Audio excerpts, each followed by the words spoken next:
Hello and welcome to tonight's Get in Tune. I'm Michael Grassi and I've got a really fun show tonight.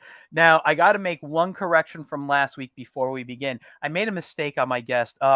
I do my booking on my cell phone, and I have everything in a Google Sheets on my phone, right? And I have my Get in Tune guests, and I didn't zoom in on it, so I got the guests wrong. Tonight, I got a really great guest. It's Ryan Chalifour, who created Tesla on Mars, who I had on a while ago, and his issue 2 is up on Kickstarter. I did say it was supposed to be the guys from Big Bang Comics, but they're next week, and I've got an exciting week planned next week. Let me tell you this. Next Tuesday, we're talking to Big Bang Comics. Wednesday, I'm doing a live Get in Tune with Fugitive Poems, who've been on the show a few times. They're doing a signing at the Spider's Web in Yonkers from 3 to 8 p.m. And around 5:30, we're going to do a live Get in Tune over there. So you guys can come and watch and get a book signed, or you can watch us live online here. So I got that. There might be another guest surprise on Thursday. And Friday, I'm going up to, and this is all next week, guys, I'm going up to the Northeast Comic Fest Friday, Saturday, and Sunday, where I'm going to be live streaming my panels. And I'll just tell you my panels. Let me go into my email really quick here. I have it loaded up. So Friday at 6:45 to 7:30 p.m. in the seminar room, if you guys are at the show, I'm going to be talking to Guy Gilchrist and Tim Jones about comic strips and the process that they use in making theirs, and just comics fun in general. Saturday on the main stage at 11:15 to noon, one of my past guests, Keith Williams, we're going to have a talk about the Phantom comic strip, which he worked on back in the late 90s and early 2000s. Big Phantom fan here, so I'm super excited about that. And then also Saturday, I got the Art of the Bizarre from 3:30 to 4:15. I'm going to be talking with Tim Clark, who created the Boglins, and it's Monsta Gus creator Joe, I think it's pronounced Souza, and that's I'm looking forward to that because I know Tim, I know his work.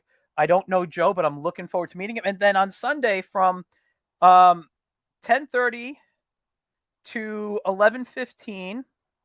I have careers in the creative arts, so it's going to be an artist roundtable. I'll have different artists on there.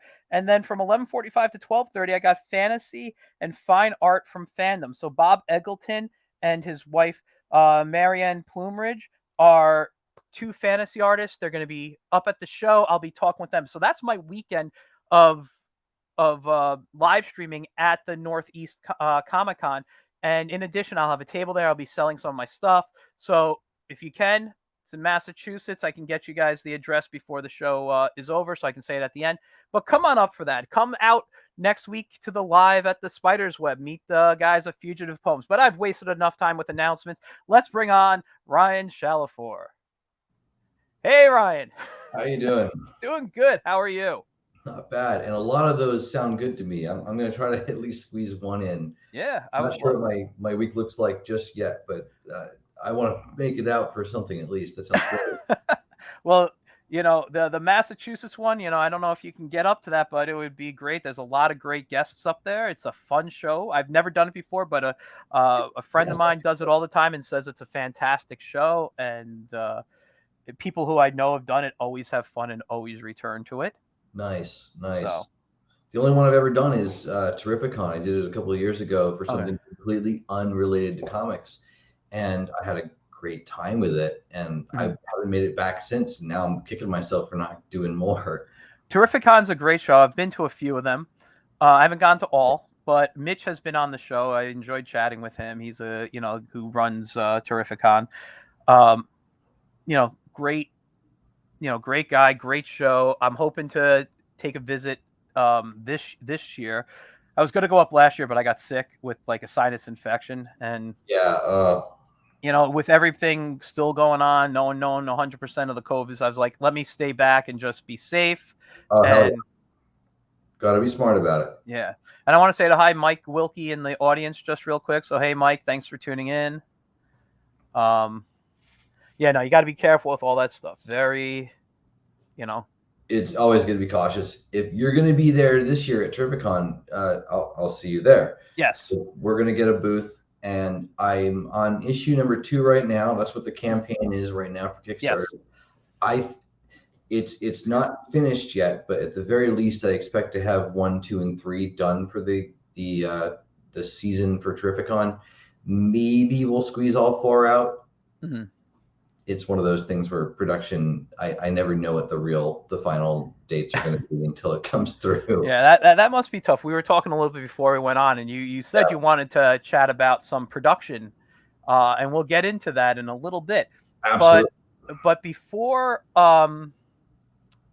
what's it called? We get into all that. For those who didn't see your show, and which is sad because it was a fun chat we had last time, Right. and they can go back after this show and watch it. I don't even remember the date, but it was a 2021 appearance. So you guys can go on that and check that out. Maybe I'll rethrow the link in later if I have a chance to look for it. But tell us a little bit about what? Right around 1 year. Yeah, it's sounds about right. Yeah. But yeah, when you get a chance, not get a chance. When I get a chance, I'll look through it while you're talking a little bit. But what was your tell us a little bit about yourself, your introduction into comics, what you do, and how, and we'll get into Tesla on Mars, but how that came about. The skinny. Yeah, your secret origin, whatever you want to call it. Well, there was this spider bite. Wait. So I started as an artist looking to kind of rekindle a flame from childhood.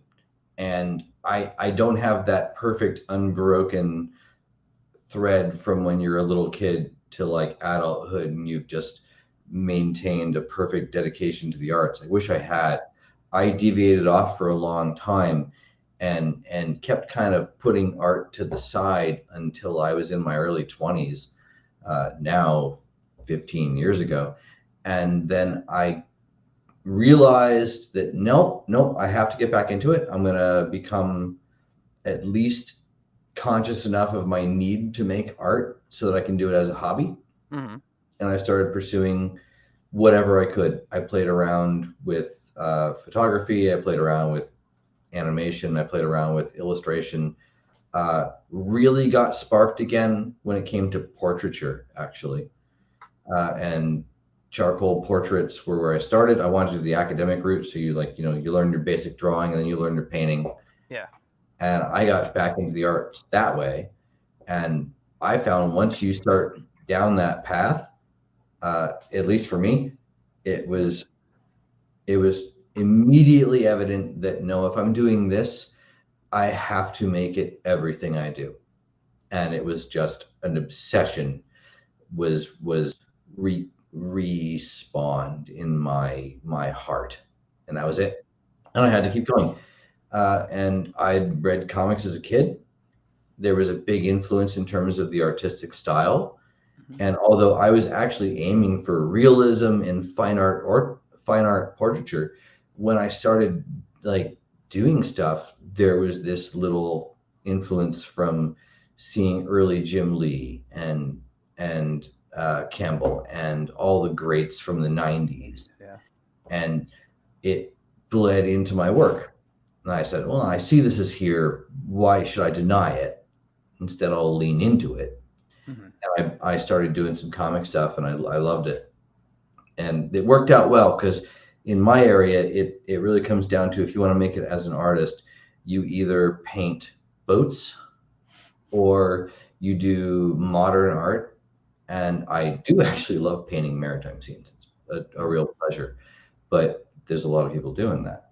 Yeah. And I have no interest in painting modern art whatsoever. Yeah, I'm right there with it. I'm just going to interrupt you for a sec. It's funny. I'm not usually into drawing like seascape stuff, but before I got sick, I've said this on the air. I've had 2 kidney transplants. Yeah. Before I had my second transplant, like I'm one of those guys, I don't like to be touched, a little bit germ cautious because of my health issues. But I used to love to draw nature. I used to go out into like the woods and stuff and and draw nature. And I haven't done any, but I love, one of the reasons I love fantasy art so much is because I can focus on nature backgrounds, put them outdoors, and it's you know, and it's not because I can cheat in perspective, although that is fun. It helps, but it's I love fantasy because I could do a lot in nature in stories and that. And one of the reasons I like to draw things like wizards and characters that are, you know, elves and sprites, something that are connected into nature in some way. And I tend to do a lot of that stuff. Anyway, I'm sorry to interrupt, but I just thought it was I love that kind of interesting. Conversation, right? Not monologue. I totally get that. Last year, I had some stuff I needed to work on. It was not for Tesla. It was just I'm also a freelancer, so there's stuff I have to do. And I needed to do some background art that had some trees. And I dedicated myself to thoroughly understanding every contour and every like shadow line that made sense for doing these trees. And it was enriching. Yeah. It was something that I don't normally do. It's something I have done, but I don't normally do it. And so getting back to it and finding those forms from imagination, not from observation, for me, that's a personal challenge and a pleasure to have that challenge. And it was like, wow, okay, cool. And all of it led for me to this idea of like, I have to find any way I can to keep making art. And what's the art I want to make most? I fell on animation and I fell on comics because those were the things, maybe the biggest influences. Yeah. And so I had to find a way into one, and I could start making comics with a small team. If I want to do animation, I need a big team and I need a big budget. And we're a little indie studio with, at the time when we got started, a little corner in a basement, and me with a tablet and a couple people who thought it was a cool idea that we could all start working together, and that's it. So that's cool. We weren't going to launch an animation studio. Well, I will say this, just as an animator as well. Yes. You don't, you know, I have my laptop in front of me, which I'm not using that camera, but I'm using it as my main thing. I have my webcam right in front of me here. But with the software you could put on the laptop these days and a tablet, you don't need a big budget, big studio. You just need a couple of people to help you out. What the hard part about animation, especially being an indie thing, is audio. That is the hardest part. Is audio. Finding, you know, I mean, music and sound effects are a lot of royalty-free stuff, but if you want voiceover, you need to, that's where it gets into something. Like, I can animate an entire thing by myself. I can download audio clips. I can download everything I need for a sound. It's the voices and that are the issues. That's why you'll see like the studio, the studio recordings from any number of big budget Hollywood films, and you have that audio being dropped onto a student reel for animation. And you've got all those, like, here's a sound clip definitely from Good Will Hunting, but let's animate it with a character. Why? Because, you know, these guys aren't going to be able to jump out into the real world and get a studio to record like an actual random bit of audio to act and then illustrate. Grab something. So that's why you have to. You can't. It's not as good when you do it yourself. Well, it's really hard, right? There is a website out, and I can't remember because I haven't been on it in a while. But it's like a 15-second audio clip. They take like a line or two from a movie or something, and you can animate it. And I forget. I think it's Animation Mentor, that like online school. Oh yeah, started. I think they started that thing. The 15-second thing, so a lot of 3D animation, 2D animation stuff on there. It's gorgeous stuff. I used to pull those sound clips from my animation students. That is awesome. I haven't dropped this as something I'm actually going to pursue yet, but there's definitely on my horizon. I'm looking at taking Tesla on Mars and pitching the concept for an animation when the miniseries is done. I'll tell you right now, I think you should look into a motion comic even before. That might be a good start. Animation. If you do, I was just on Tubi the other day. I don't know if you go on Tubi at all. I I know of it, but I actually don't. I haven't been on there. Let me tell you, some days I look at myself, I'm like, why am I paying for HBO Max and Netflix and all this stuff when everything I love, like old school, Greatest American Hero, Buck Rogers, all those shows are on there. Really? Yes, some old cartoons and stuff, but I found like a Red Sonja motion comic, and there was another motion comic, and I just started watching it, and then I had to work, so I couldn't pay attention to it anymore, so I put it on the side. No. But I will get back to them. But if you do something, you put it up on Tubi. I think depending on the deal you make, you get paid through views. I So love every it. time like someone clicks on it and watches, however, you get paid through that, I believe. So you got the first issue of Tesla on Mars. Yes. Which was it making that was just a quick aside, that was a dream come true to be able to make it and be able to get this Kickstarter to actually like bring something real into the world. It's still, I look at it and I go, oh my God, this actually worked. We've got a cool comic. Nice. Yeah. When we did that, and with the art since then, one of the things I've had in mind is treat this in terms of your storytelling like a storyboard for animation. Yeah. I want it to read like a storyboard. So you could literally take the panels and cut them out, put them on a wall, and break that down scene by scene.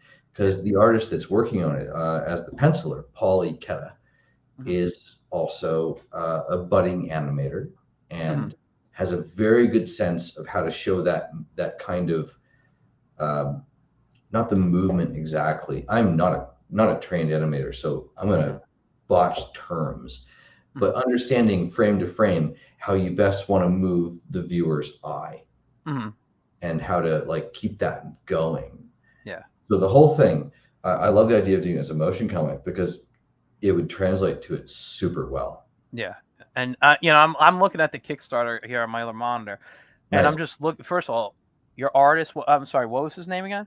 Paul Ikeda is Paul the Ikeda. penciler on this. And for this issue, I didn't do the inks. I did the inks for the first issue. Yeah, I remember that. We brought Matthew Seaborn on for the inks for this one. I actually wanted someone who was a little stronger with the inks than myself and a little faster, to be honest, because I love where I landed with them, but he's got a lot more boldness because he's a little more practiced than I am, and he was a ton faster. Well, I'm going to say the art is gorgeous.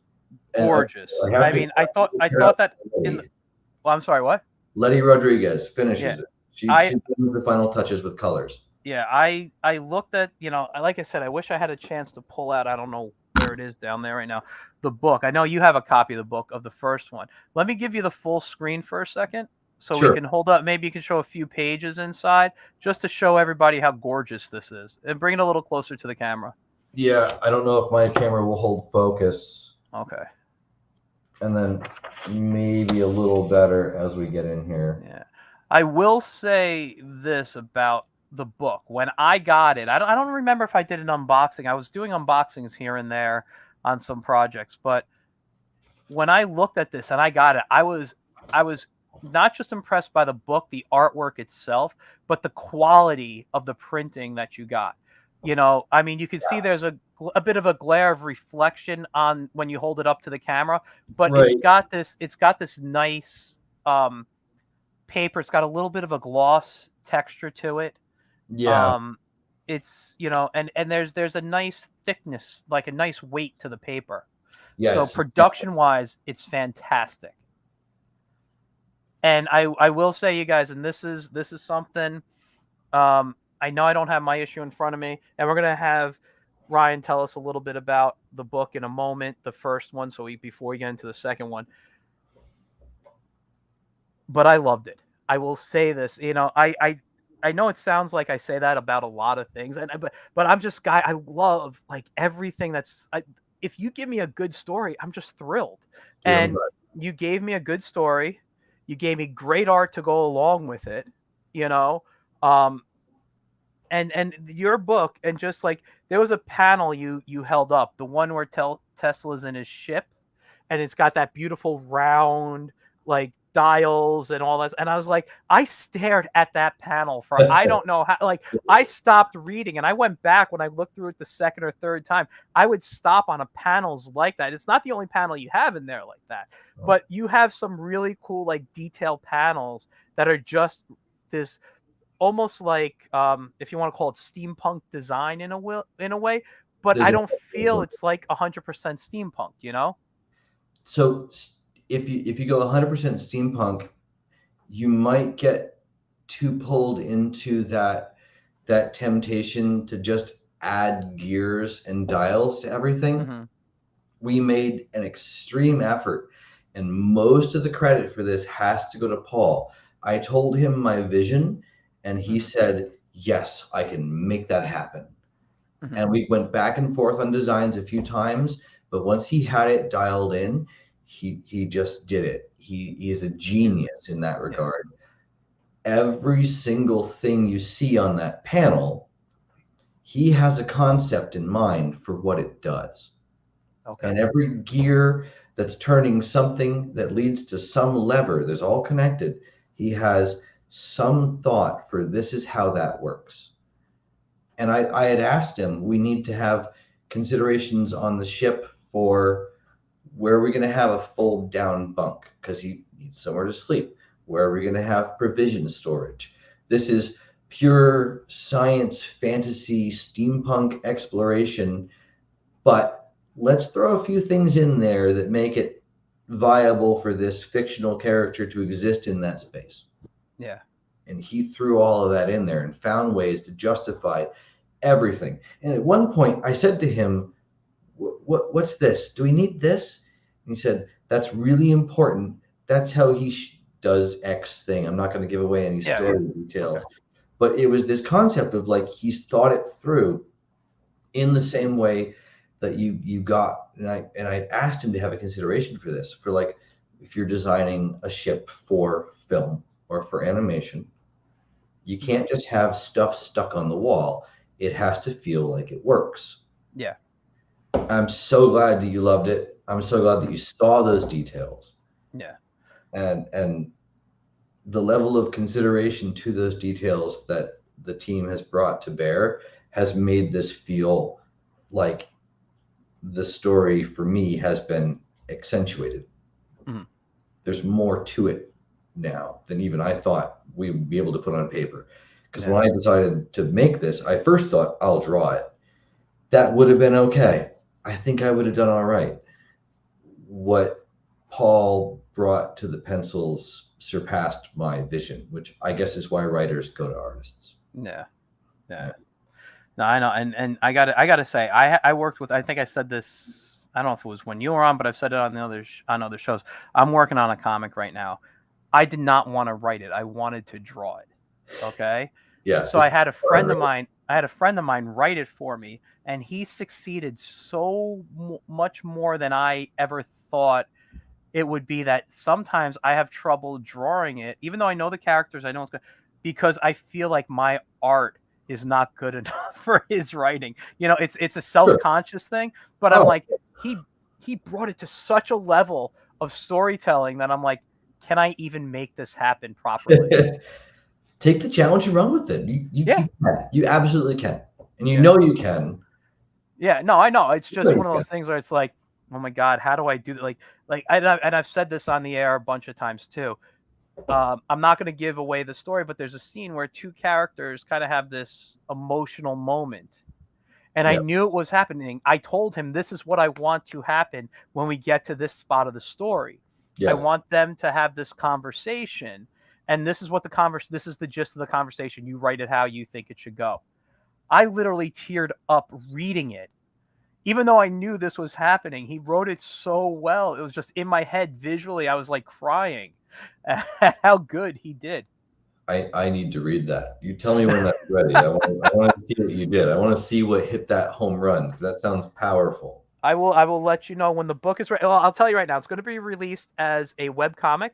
I was trying to release it this month, but life got in the way, so I have to really focus and get my butt in gear. I have a couple of freelance gigs that I have to get out of the way first. They all But have. by sometime in May, I'll start redrawing it. That hopefully by maybe this summer, I'll have it. I'll start releasing it.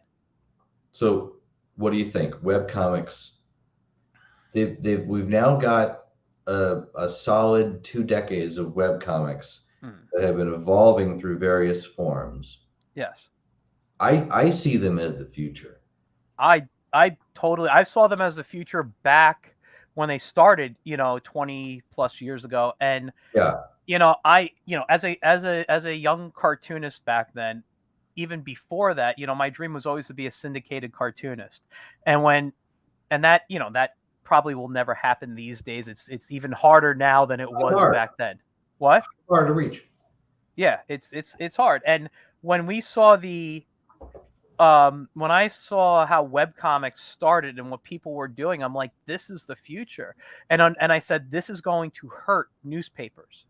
Oh yeah, yeah. But this is what I'm like, but we got to figure out a way to get syndication through webcomics. And we've had different platforms go on. Go Comics started Comic Sherpa. That's not happening right now, to my knowledge. But Comic Sherpa was a way to get comics. And I have friends who started their comics. People have been on this show. Francis Bonner, who does Suburban Fairy Tales. He's one of the funniest strips I've ever read. All right. My friend Roger Phillips, who just retired his strip this year. He did the Gray Zone, all about alien grays, single panel gag stuff, hysterical. All right, it's great stuff, and you guys can. I have to see this. Yeah, you can look up the Gray Zone comic. I think somebody else has a similar name, but if you look it up on Facebook or even on Instagram, he has over 10 years of strips, wow. And he started on there, and I wish that one, just like Francis, was syndicated. Those things are fantastic, and I've seen so many things. Matt Hansel, who, if you guys know him, I've never really had him on the show, but he does a comic called Marty and Spud, he actually has a Kickstarter out going on right now. It's a very kid-friendly, Marty and then Spud is his cat, and they have like adventures and whatnot. But he started that on Comic Sherpa. To give it a try. So a lot of great stuff came out of Comic Sherpa. What's the name of the format? I'm gonna botch it if I try to remember. The new style for the online comics where it's the vertical strips. I don't remember the exact term they use, but yeah, now when we look at it like on what is it? What's the popular one? I'm blanking on the name now. Well, there was Comixology, and then that kind of got superseded. Yeah.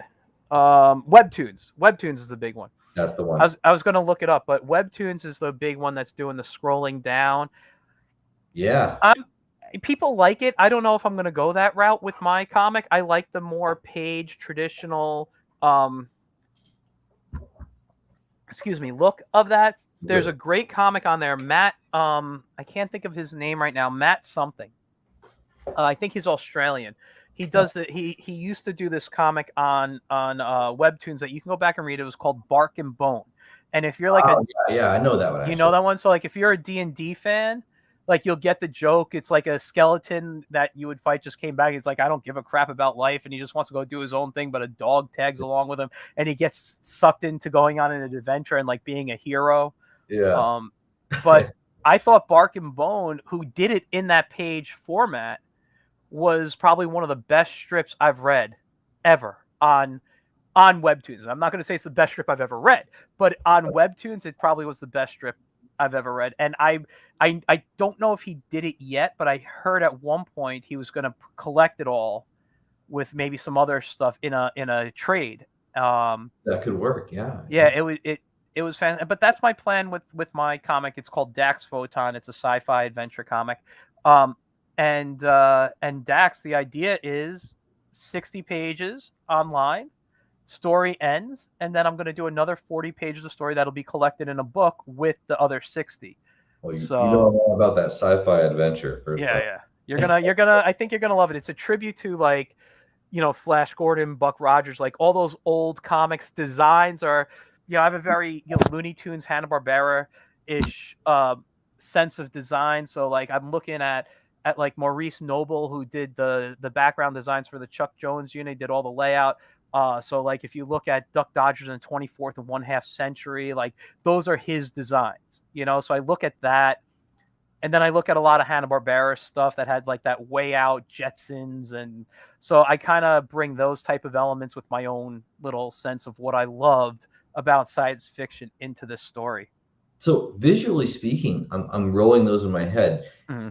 I feel like they were the point where you reach the apex of what you can do in 2D, as far as like here's a sense of depth without any actual depth being applied. Yeah. It was perfect for a comic or something like that. Maybe even better than it was for the animation. I Yeah. like that adaptation. I'll show you. I just pulled up because I just got my laptop. This is actually my first show on my new laptop. I bought a new MacBook Pro over the weekend along with a new iPad Pro. But let me show you. I'll show you real quick. If I can find where the share screen button is here. Give me 1 second. Oh, there it is. And this is the design of the character. Yes. Oh, hold on. I may not be able to. Standing by. Let me see. It's asking me to share preferences or something right now. Don't ask me for tech information. No. If I have to restart it, I'm not going to do it. I should be able to search. What's this here? No, I don't want to share that. Give me 1 second. Cool. Oh, I hate computers so much. I see on a daily basis. I need them. They are my work surface, but oh my God, I am bad at using them. Yeah, let's see. Let me just see if that works. If it asks me to restart the computer, I will. Oh, it's going to ask me to quit and reopen. Okay. And I'm not going to quit out of Google Chrome. I don't need to save this. Don't save. Save that. I'm just going to save on my computer. I'm sorry. I'm in the middle of so many things right now. And this is a long way to get around showing you. You work with that. What I will tell you is that I want to say I appreciate being on the show, and I appreciate the work that you do. Thank you. One of the things that I think is really cool is the kid-friendly stuff, because I think it's important for comics. I was 12, I think, when I found comics, and a lot of stuff that I found at that age, honestly, was stretching the parameters of what I think I would want a 12-year-old that I was giving a comic book to be reading. Yeah. It pushed it. It's not the worst, but there wasn't enough stuff that was geared towards a young audience, and there should have been. And I think now there is. I think now we've reached that point. But one of the things that we aimed to do with Tesla on Mars was make this an all ages readership. Okay. Not softening any edges for like the story, but just being conscious of that. Yeah. And so far, the readership in my family, where there are a few kids reading it, has been very receptive. So that's been one of the biggest. No, that's great. I mean, I think, this is, me with comics is, I don't think comics should just be for adults, just be for kids. I like the term all ages over kid friendly. I've kind of always had this rule in my stories. If you wouldn't see it in like Batman the Animated Series type of level of storytelling or Star Wars, you're not going to see it in mine. Tim. Yeah. I just think that the storytelling, this suggest but don't show, works well. Keep stuff in the people's imagination. When people just start showing stuff, you have to have a character die. If you have a gun and then the gun goes off, and then the next panel, the guy's on the floor, you imagine how the guy was hit, how everything, You're not sitting there like, oh, now I saw him get hit in the gut or something. You look at something like The Walking Dead, where you see people slicing heads off and stuff. I mean, it's good for the story, but it's not the type of stories that I could sit down with one of my nephews and enjoy with them. I can enjoy it privately and be like, this is a good story, the art's gorgeous, whatever, but I'm not gonna say to one of my nephews, hey, come over here, let's sit together and watch it. and read it, you know? If you're going to go that level, it has to be integral to the story. Yeah, It has to push the plot forward. exactly. And a lot of what I try to do, if you're going to take a moment like that and go a little darker, which I don't want to shy away from too much, Hmm. I want to be able to address whatever the action needs to be, including Yeah. perilous action. Hmm. I also I want to make sure that we are addressing it like in an honest way, Hmm. without being gruesome and without being deliberately gory for the sake of being gory. Yeah. Move the plot forward, tell the story in the way that you need to. Yeah. But you can be in the same way that you would do it in a literary sense, you can be a minimalist with your visuals Yeah. and still make it work in that same sense of uh, the hinting at something without showing it. You can use that in all capacities. Yeah. And I try to apply that. I think it's good to do that. I think it's a smart way to work. You know, one of the things, and we're gonna get back on your stuff in a moment here because we're sidetracked a bit. We're chilling, But right? one of the things I think also doing the all ages coming from an audience perspective, not just me saying, hey, I want to read something I enjoy, or my nephew can sit with me, or he can read it on his own, or whatever. I want to I look at, you know, the people buying comics now, you Yeah. know, and a lot of people our age, older, whatever. Yeah, sure, they may be into that stuff, but let's be realistic. I'm 46. I hope I got a lot longer left, but at some point, I'm not going to be around no more, you know? And those books that, yeah, whether they're gore or not, are you going to sell to the new young kids coming up? Are you like it's a weird the way society works. Like young girls now dress up as Harley Quinn, guys, you know, little kids dressing up as Deadpool, and I'm like, you guys shouldn't even know who Deadpool is. And you know, and if I was Rob Liefeld, I'd be like, yeah, everyone dress up like Deadpool, make me money, give me, you know, like that type of stuff. But it's the way the society is. You know, I talk with kids who are in kindergarten and know who Deadpool is, and I'm like, no, no. You know, every character when I draw with kids, and the first character they always ask me to draw is Venom, and I'm like, Really? not that Venom is a bad character, but he's not like the most heroic character. He's a monster, you know, Yeah, and yeah. and I told this, and I remember telling this one kid actually just the other day. I said, I'm going to teach you the methods to draw. He was like a third or fourth grader. I'm going to teach you guys the methods to draw a character so you could draw anything you want. He goes, well, then can you draw me Carnage? I'm like, no, Carnage is worse than Venom. So there's I'm fascinated right now. I'm Yeah. actually we're gonna reverse this. I'm gonna interview you Another time. But another time. yeah. But when it came to the idea of like Venom being the first choice to draw, Mhm. first off, great character design, very cool. Yeah, gorgeous. But all the introductions to Venom that I had as a young comic reader, mind you, that was like late 90s or Yeah. mid to late 90s. Yeah. Venom as a character hadn't reached an anti-hero status. It was just pure villain. Yeah. And I still loved the character. Yeah. There was something about that was still very appealing. So I get that.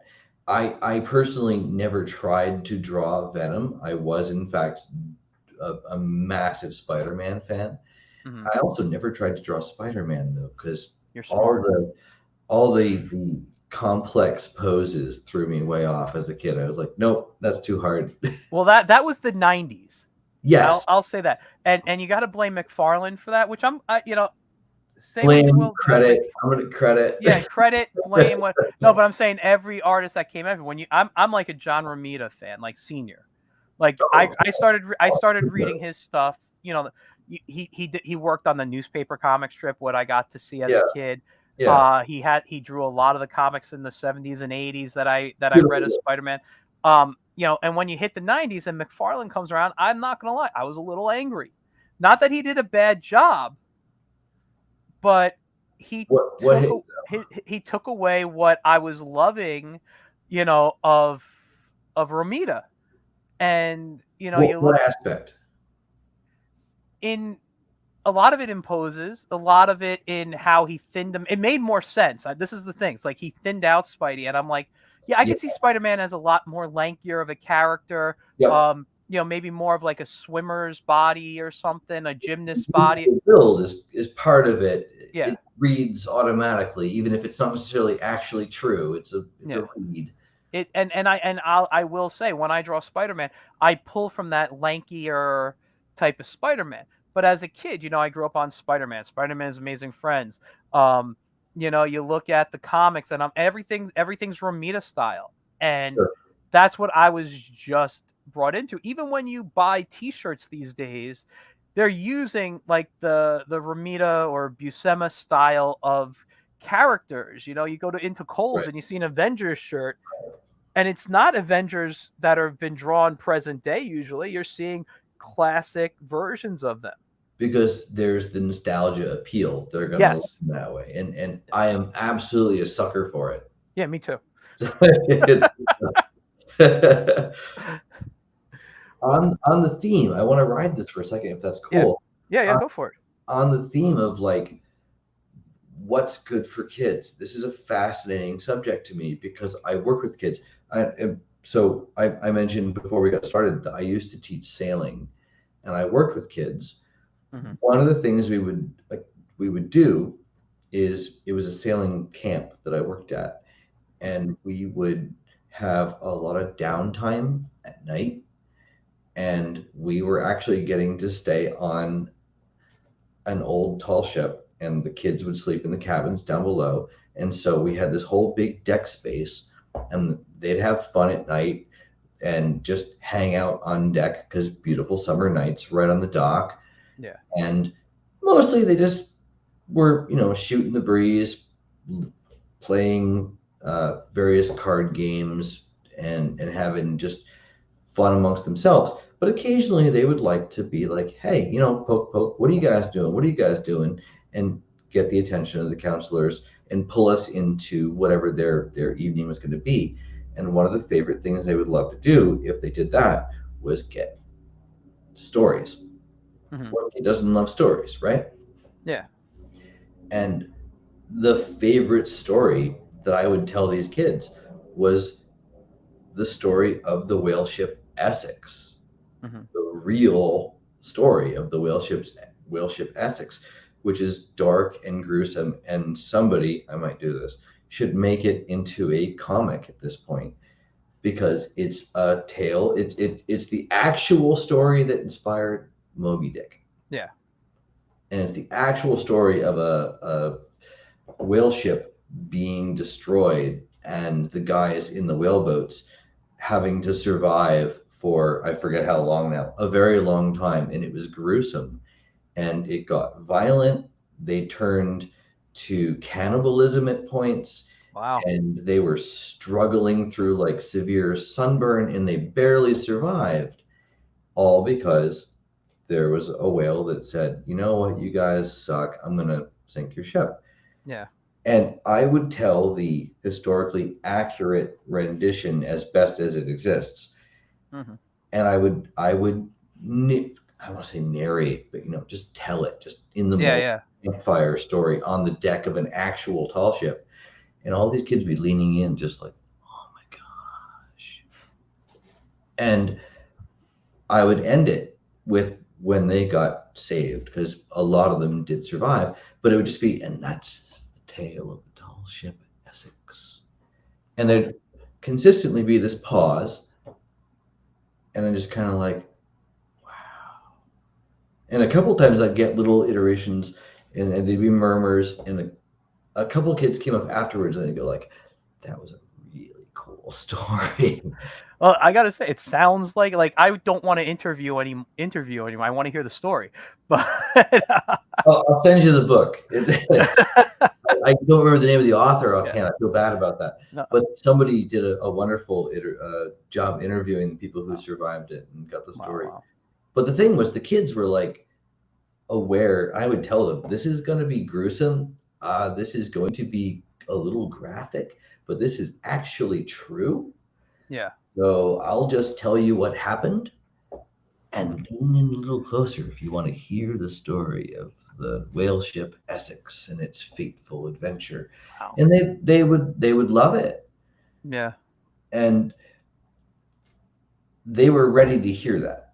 They were ready to hear something that was not censored. Mhm. And they were, I think, better off for it Mhm. because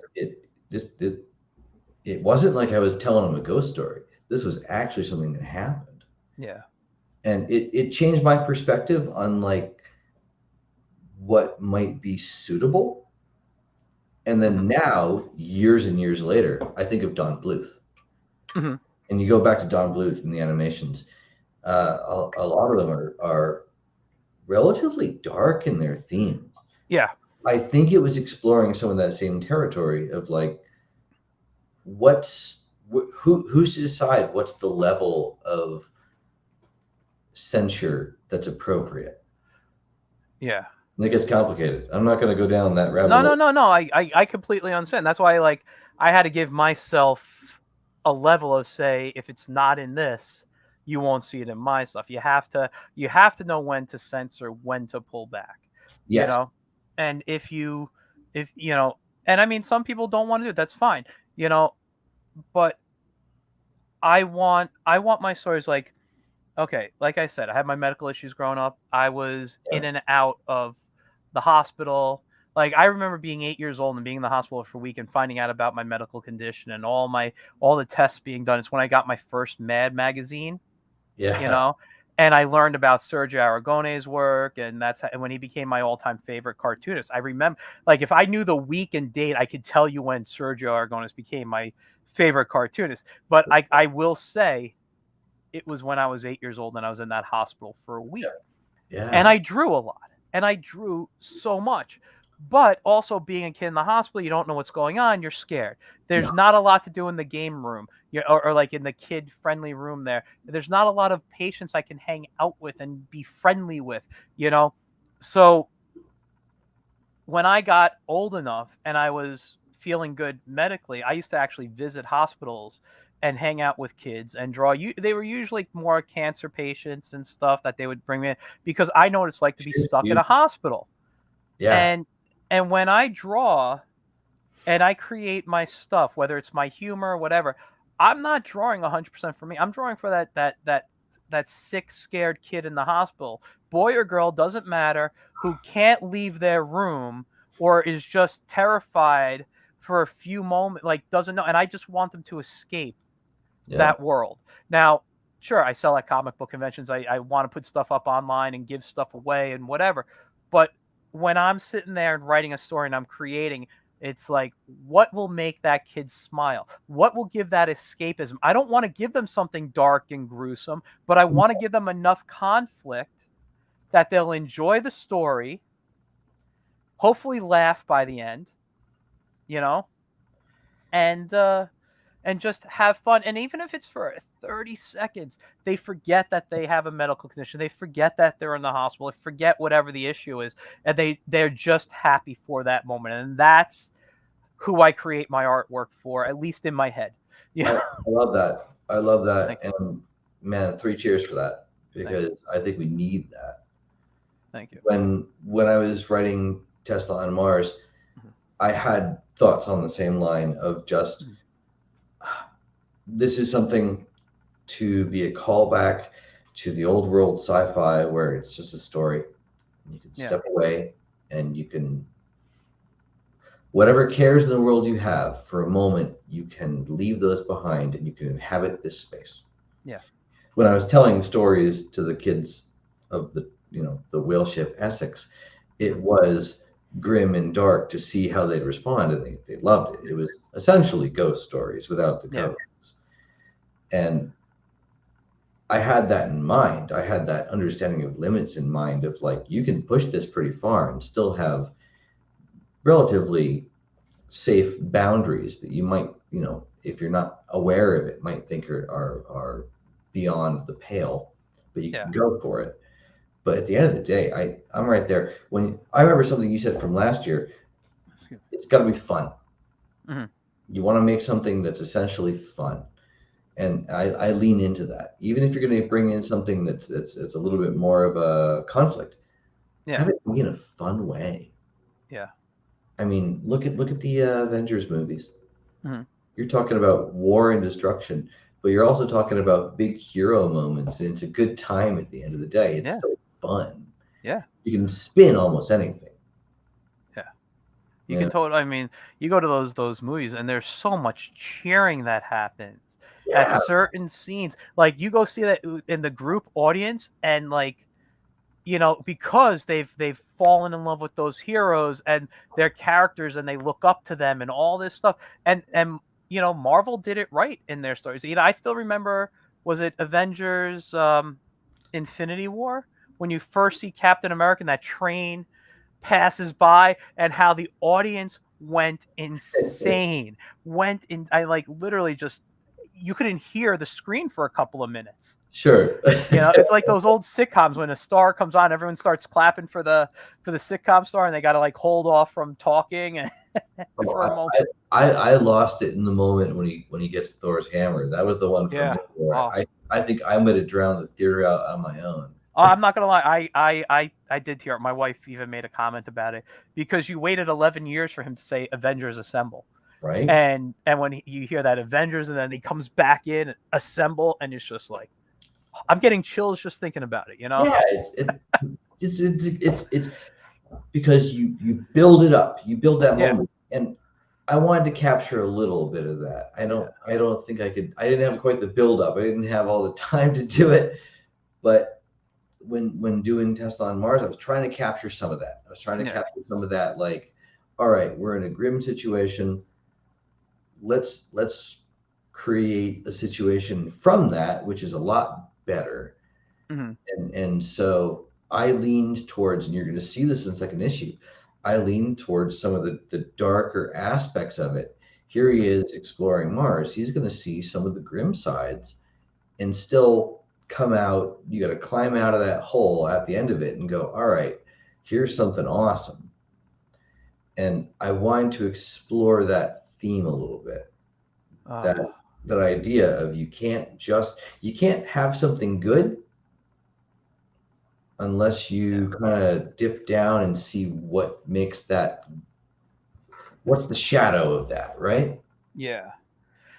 I'm going to ask you to do me a favor, because my computer Mm-hmm. is giving me issues. Now, by the way, in the comments, I'm about to put in the link for the Kickstarter, and I did miss a comment. Joe Ryan says, I look up to Don Bluth for going the extra mile. Don Bluth, He's a hero. yeah, he did fantastic. I actually have, even though I know how to animate, when he came out with his collection of DVDs on animation tutorials, I spent whatever it was, $120, let's say, to just get his collection, because I wanted to hear him. I knew I'd never get him as a teacher, and this is the closest I will get. And I'm like, I sat and watched all his DVDs, even though I knew the stuff. I saw different little techniques that he was using. But I'm putting in the comments right now a link to the Kickstarter. I'm having, because this is a new laptop, and I didn't realize this when I was setting this up. If I share my screen, I'm going to not be able to show your Kickstarter, because it's going to ask me, for permissions, and I'm going to have to restart my Google Chrome. Can you share your screen with me? I can try to figure out. If you open up Kickstarter, the Kickstarter page on another, in another tab, Yep. and down at the bottom, I think, of your screen, or maybe on the side, you'll have something that says share screen, and you I can maneuver over to the window, and then it'll pop up on my side, and I'll hit share so we can all see it. Okay, I'm pulling that up now. My lighting might get funky. It's okay. Share screen. I'm working on this. I am zero tech savvy, so we'll see how this It's goes. okay. And then it might come up as like share window at the top, or share something. Share the window, and you can share that screen. I've got my let's just see what happens. I feel terrible about this because I've been spending the last 2 days setting this up and setting up my. Oh, you got the. Did it work? Oh, you got the Tesla here. Add to stream, and there you go. But actually, So. well, Oh, hold on. Joe Ryan says, "Where can I find those DVDs?"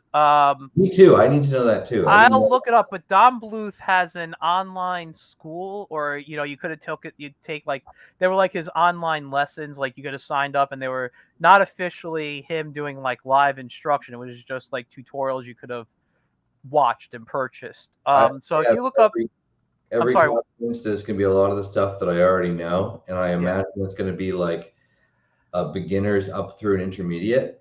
Yeah. I would absolutely get that and just watch it anyway. Same thing, just to have him impart it. Yeah. Also, when you revisit that stuff, honestly, you get so much out of it. Yeah, you do. You gotta come back to the basics sometimes. I do that all the time. I used to collect. I don't do it too often anymore, but I used to collect a lot of cartooning books just because I loved seeing how people drew and what they were saying and all this stuff. So I have stuff on Disney. I have Bruce Blitz. I have a bunch of Chris Hart books. I have a book that was it's not the actual thing. It's like, it's the actual book, but it was rebound of the first instruction manual to the School of Visual Arts. And I flipped through that and I read it. There's a book I have. I don't remember. It's like The Secret of Comic Book or Comic Strip Artists, and they talk about the pen nibs they use and the paper and the size of. And like when I saw that was the first time I knew about like all that extra stuff. And there's this great book I have. It's one of my all-time favorites. It's from the 80s, at least the last time it was published. It was called Tips from Top Cartoonists. You might be able to find a copy on eBay. I found a copy. I forgot where I got it, but I didn't pay a lot for it. Now it's a little harder to find. But like everybody gets 2 pages in there to talk about all these cartoonists. They get 2 pages to talk about different stuff of what they do in the industry. And Sergio Aragonés is the first. He actually gets 4 pages. He has one called Gagging, which talks about how he writes his jokes.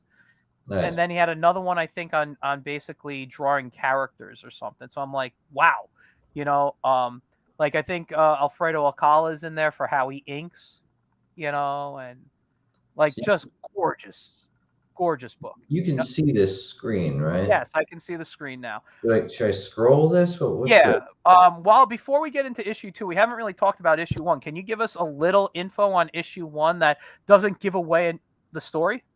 Sure. Let me begin, and I'll tell you the whole plot. Okay. No. With issue 1, we're meeting a young Nikola Tesla, and the premise of the book is that in secret, he has built a machine which is going to allow him to travel to Mars, where he believes there is a civilization. I based this in the very real concepts of the day that posited the idea there was actually life on Mars. And so I positioned him in that space and said, well, if he believes that, let's have fun with this and say he decides in secret to build a craft to go and explore for himself. And what we see is that he builds it and leaves and goes and begins exploring, looking for this civilization. I don't know how much I should give away. You know what? Leave it there. I mean, that's a great just introduction right there. I would have bought the book from you at a comic shop if you told me that. Cool. It sounds like fun. I already read it. I know it's fun. I'm gonna give it a reread. I like I said, I was hoping.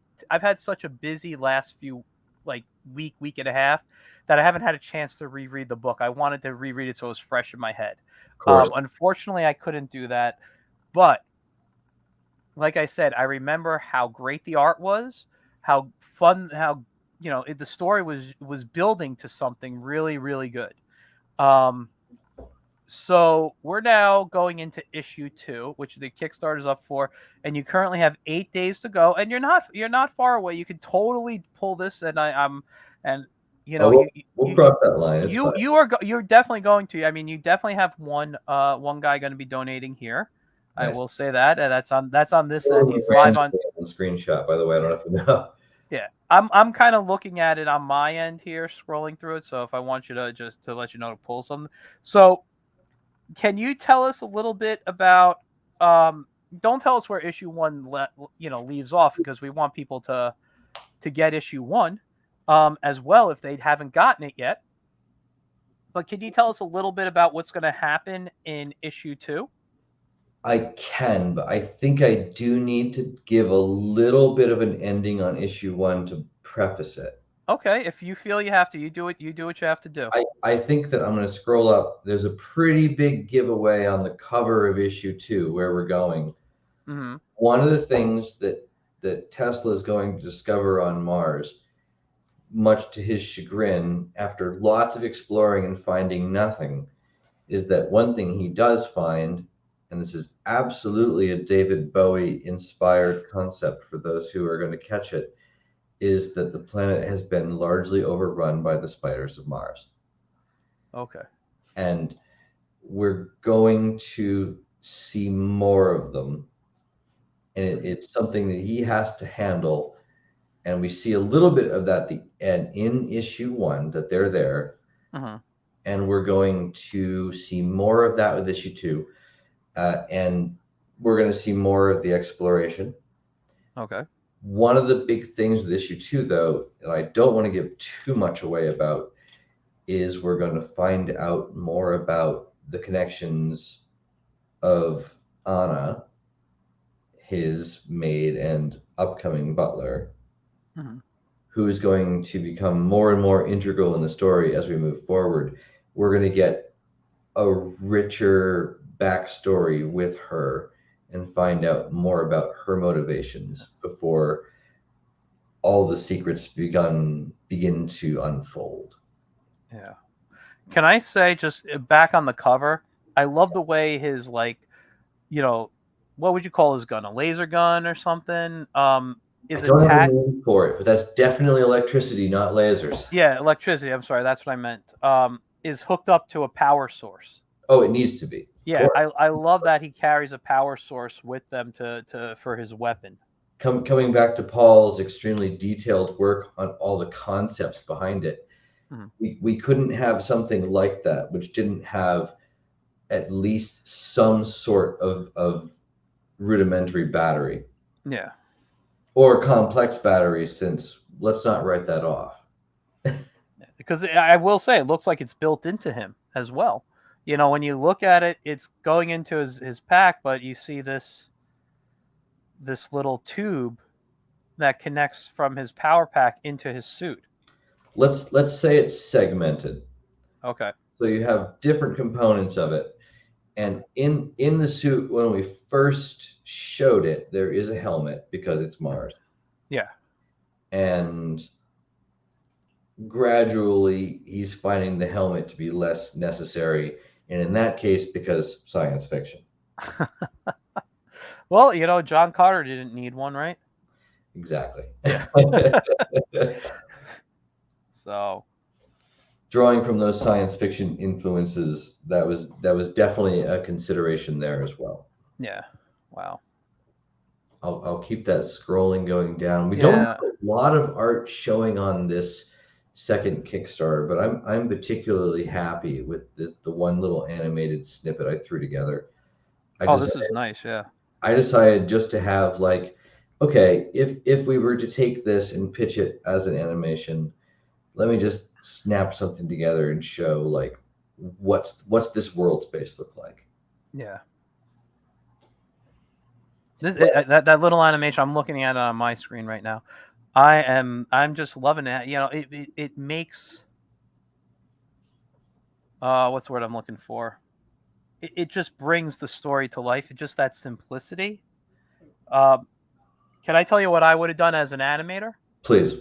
I would have just moved his hair a little bit, because there's obviously smoke. There's some wind going in a direction. I would have just kind of fluffed his hair a little bit in some direction, in some of that direction too, just to show the wind is blowing with it. I sure thought about it. Yeah, but that's the only thing I would have done, man. I mean, listen, you don't need it in a motion comic. If this is all you need in a motion comic, I see Right. narration going over it. I see everything Right. happening. If you then pan the camera across the scene, Hmm. you can call it. Yeah. So I animated this little bit, Hmm. and I thought it would be really clever to have the smoke move at like different rates to show the subtle breezes and whatnot, and show Hmm. like different gradients of composition in the atmosphere. Yeah. No, don't ever do that. Just make it even. Just Just make make it it even. very, very even, because it threw me more challenges than it was worth. Yeah. Because I also would have animated a little bit more of like the distant cloud background. I would have added the hair. If we were bringing it to a full, we're actually pitching this for an animation, Hmm. it would need all those extra touches to really sell it. Yeah. But I had fun playing with it. And for a promo thing, I couldn't keep going with Yeah. it. It was No, just no. like, Listen, it's great. I love it.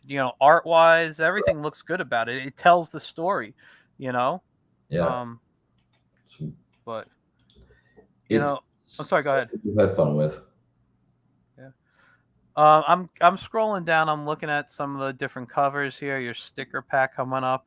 But let's go to the rewards real quick. Let's show people Yes. what they can get for backing your project here. Tesla on Mars. Whoa, what Oh, happened there? Oh, sorry. there you go. Oh, so I broke the internet. so if you just scroll when you're ready, scroll Yes. down Tell me where and to go, and I'm on it. yeah. No, go to the other side, to the one with the picture, so it's just bigger. Because Yes. if you Nope. no, go back to that page and then like just roll over, yeah, like there. Go in the other direction. We'll go right to the cover, or No, go scroll in the other direction. Yeah, scroll down to yes. underneath the sticker pack. We can I start got it. I seeing, got yeah, it. right here. So the digital copy for 6, Yep. and for 10, you're getting both the digital copy of 1 and 2. And you guys, you know, I will say this is the type of book, even though I have nothing wrong with digital levels, I donate mostly to digital levels when I donate to Kickstarters just because of my finances. But this work is so good. I'm going to tell you guys personally, I would go up to a tier that has the physical copy in your hand. Nice. Especially if you're an artist, you want to sit and be able to bring that up, your eyes up to it there and really look at it. So Friend that had never been into comics, that I handed a few of these out to close friends, and when mhm, they actually held them, they went, "Wow, we knew this was cool, but actually, like holding the printed thing, it gave them a different sense of it." And yeah, I loved that, hearing that, because that's, to me, the printed thing is something special. yeah. It feels different. Yeah, I've always said I'm a print guy. I love print, but due to spacing, sometimes I can't always keep print in the house. And I do, and I donate to so many Kickstarters because number one, I love like everything that the people who I have on the show who have a Kickstarter or an Indiegogo, they have such great work. It's like I want to be part of it in some way. I want to have something, but I can't keep donating to the hard copies because it gets a lot of gets into a lot of money. I have an entire, Eh, big bin in the basement full of comics. I hear Yeah, so you. I tend to do digital tiers a lot, and I can have them on my iPad, on my phone, wherever I want to go. But certain books, when I look at the artwork, even on the screen, I know it's something I want to be holding in my hands. Your book is a book I want in my hands. 1,000 All right. thanks, man. That's awesome. Oh, it brought us into Photoshop, huh? Oh, actually, my cursor did it automatically, Mhm. but this is the cover that I've been working on for it. That's gorgeous. Yeah, I see that here. It's one of the $15 tiers. Yeah, I had settled on what I thought was done, and then today I've been tweaking it. So there's a lot of artifacts that are left over from little errors, Yeah. but it's coming together. It You has gotta only a few people have thrown in for this one, so I said I have time to fix it and make it even better. Yeah. You know, you have a really nice like digital painting quality to your work. Thank you. I That decided to go for that for this one. mm, And really, the only part of this that's fully rendered now is like this little bit in here. And I'll still clean yeah. it up more because I've got another week I can play with it. Yeah, I have issues playing. Like one of the things I love so much about cartooning is the speed it allows me, Yeah, and I hate having to spend so much time in one area. So when I do my work, it's a lot of like cell shading. It's my background's also in animation, so having like solid colors with a few blacks in some places and you know and just some cell shading, it works so much better than me having to hatch or digitally paint constantly. But right. I play around with different things here. So for 30 you can get both hard you know, actual floppies of issues 1 and 2. I should scroll. um, and then for 35 you can go up to the variant covers. I wanted to pull up Letty's variant. Letty is the colorist on this, and she's also very, very talented in her own right as an artist. And so she did this cover for it. That's awesome. I thought it'd be cool to have some variant options. Yeah. Now let me ask you, with all these you know, tiers here, Mhm. are like previous tiers, like digital tiers, included in these here, or is it just the hard copies? When I look at like the $35 one, both variant editions plus the campaign sticker pack, but are the digitals included in that as well, or no? Yes, if you get the physical stuff, all the digital is included with it Okay. as well. All right. I don't think I phrased it well enough Okay. on there. You might have it on the side over here, but I didn't. I was Yeah, looking I at. think it's included on the side. I was with the graphical side of it. I was trying not to be too busy, but Yeah. maybe it should have been. Maybe I should have loaded it up a little bit more. No, no, So no. It's fine. I'm looking at the side, and the side. it's always one of those things. Like I'm not good at I did this part of the Mhm. presentation for it. I'm not a graphic artist by any means. I'm a character artist. Yeah. So when it comes to like figuring out how to tell people information in text, I'm like, good luck. I'm not as good at it.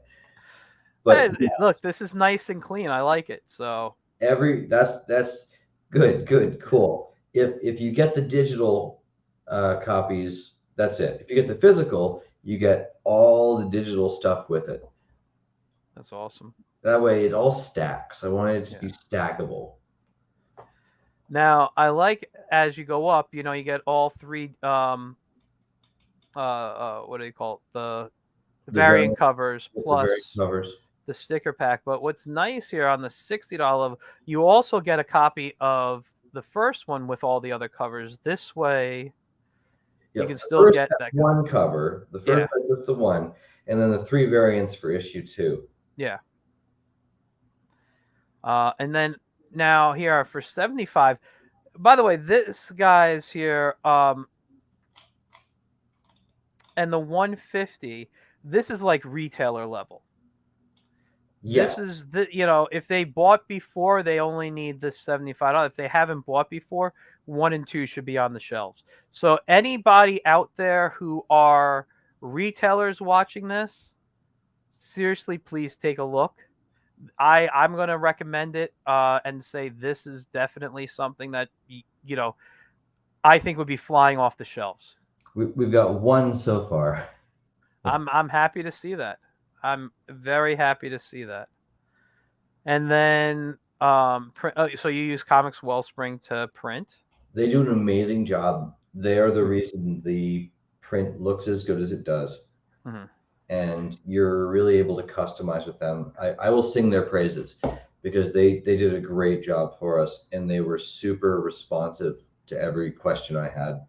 Yeah. And I've heard a lot of good things about them. the I tried two different versions of the print from them. Mhm. One where it was the glossy pages and one where it was the plain. Go glossy. It's worth it. Yeah.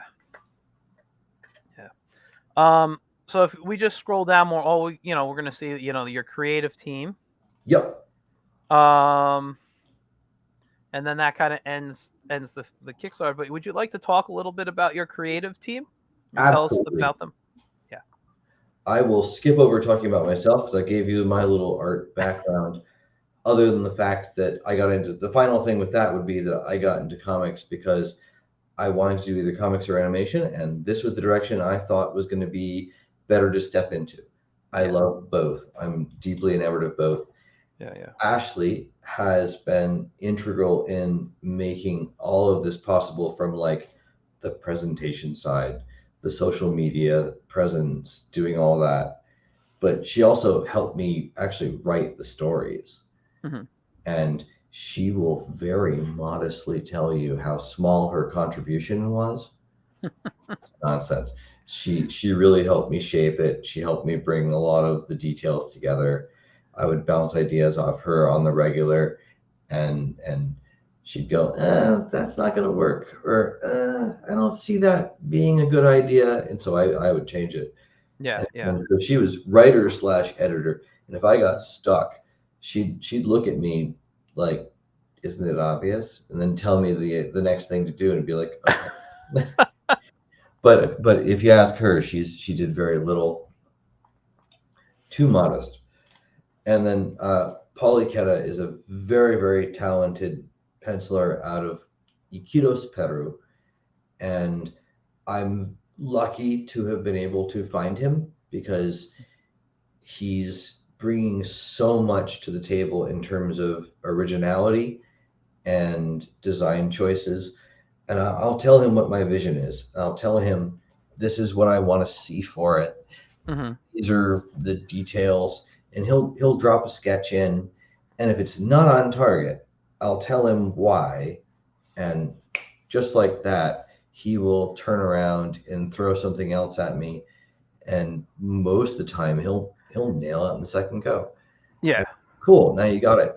That was early on. Now I can tell him, I can just give him the script. He's already finished the pencils for the next issue. Wow. We're campaigning now for issue 2, but issue 3 is already penciled and done, and it's my favorite so far. I love it. That's great.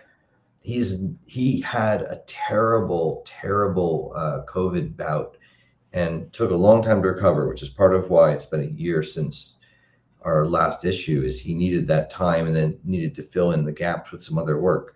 So I wasn't sure we were going to get him back, to be honest. Mm-hmm. But we did, and he's dedicated himself to it, and he's in love with the story, so he wants it to keep going. Yeah.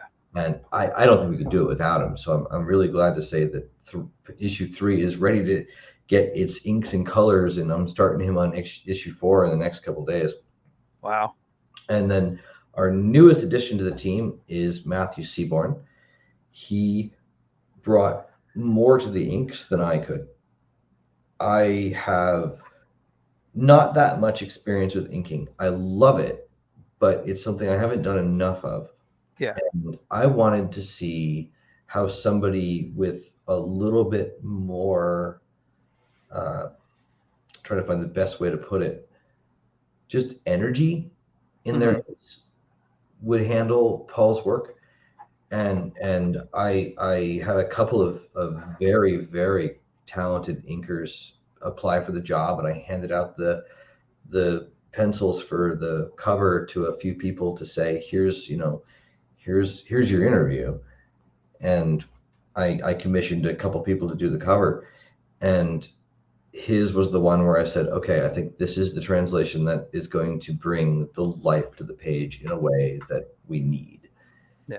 And he's super fun, super cool. He actually runs a clothing line, so he's doing his own clothing design outside of inking. And his stuff has just been fun and quick. I can't believe how fast he is. I like where my inks land. I'm happy with my own inking, but he's 3 times faster than I can. That's amazing. It's ridiculous. And the first book looked great. I do have a comment here from David. David, I'm sorry, I'm going to mess up your names again. I hate doing this. Abrevea. He says, huge fan of Tesla, the engineer, The comic looks great. Can't wait to read this. You're going to love it, David. Now, David is a friend Nice. of mine. He is, and I've said this many times on the show when he pops on, he is somebody to be looking out for. He's going to be eventually like one of those big names in the comic industry. Let me tell you, when it comes time for you to work on a book that you're not using Paul on, reach out to David. Okay, we've got stuff coming up. We're gonna split it. We're gonna be starting to expand soon. Yeah. So that's good to know. You're gonna want to look at his stuff, and tell me if I get it wrong, David. You just did a book. He was on a while back for a Kickstarter he had up for a book called Devil's Reign, and if you look that up, I'm sure you'll still see images from it. His art, gorgeous stuff. I gotta see this. I'm excited now. I think it's called Devil's Reign, if I remember correctly. And the art in there was just gorgeous. I want to tell you about the last member on our team. Yes, I don't want to forget that. Because she has been a rock through issue 1 and 2. She's like the ultimate sweetheart. Letty Rodriguez has brought our colors to life on the issues. I have a tickle in my throat. Give me 1 second. It's okay.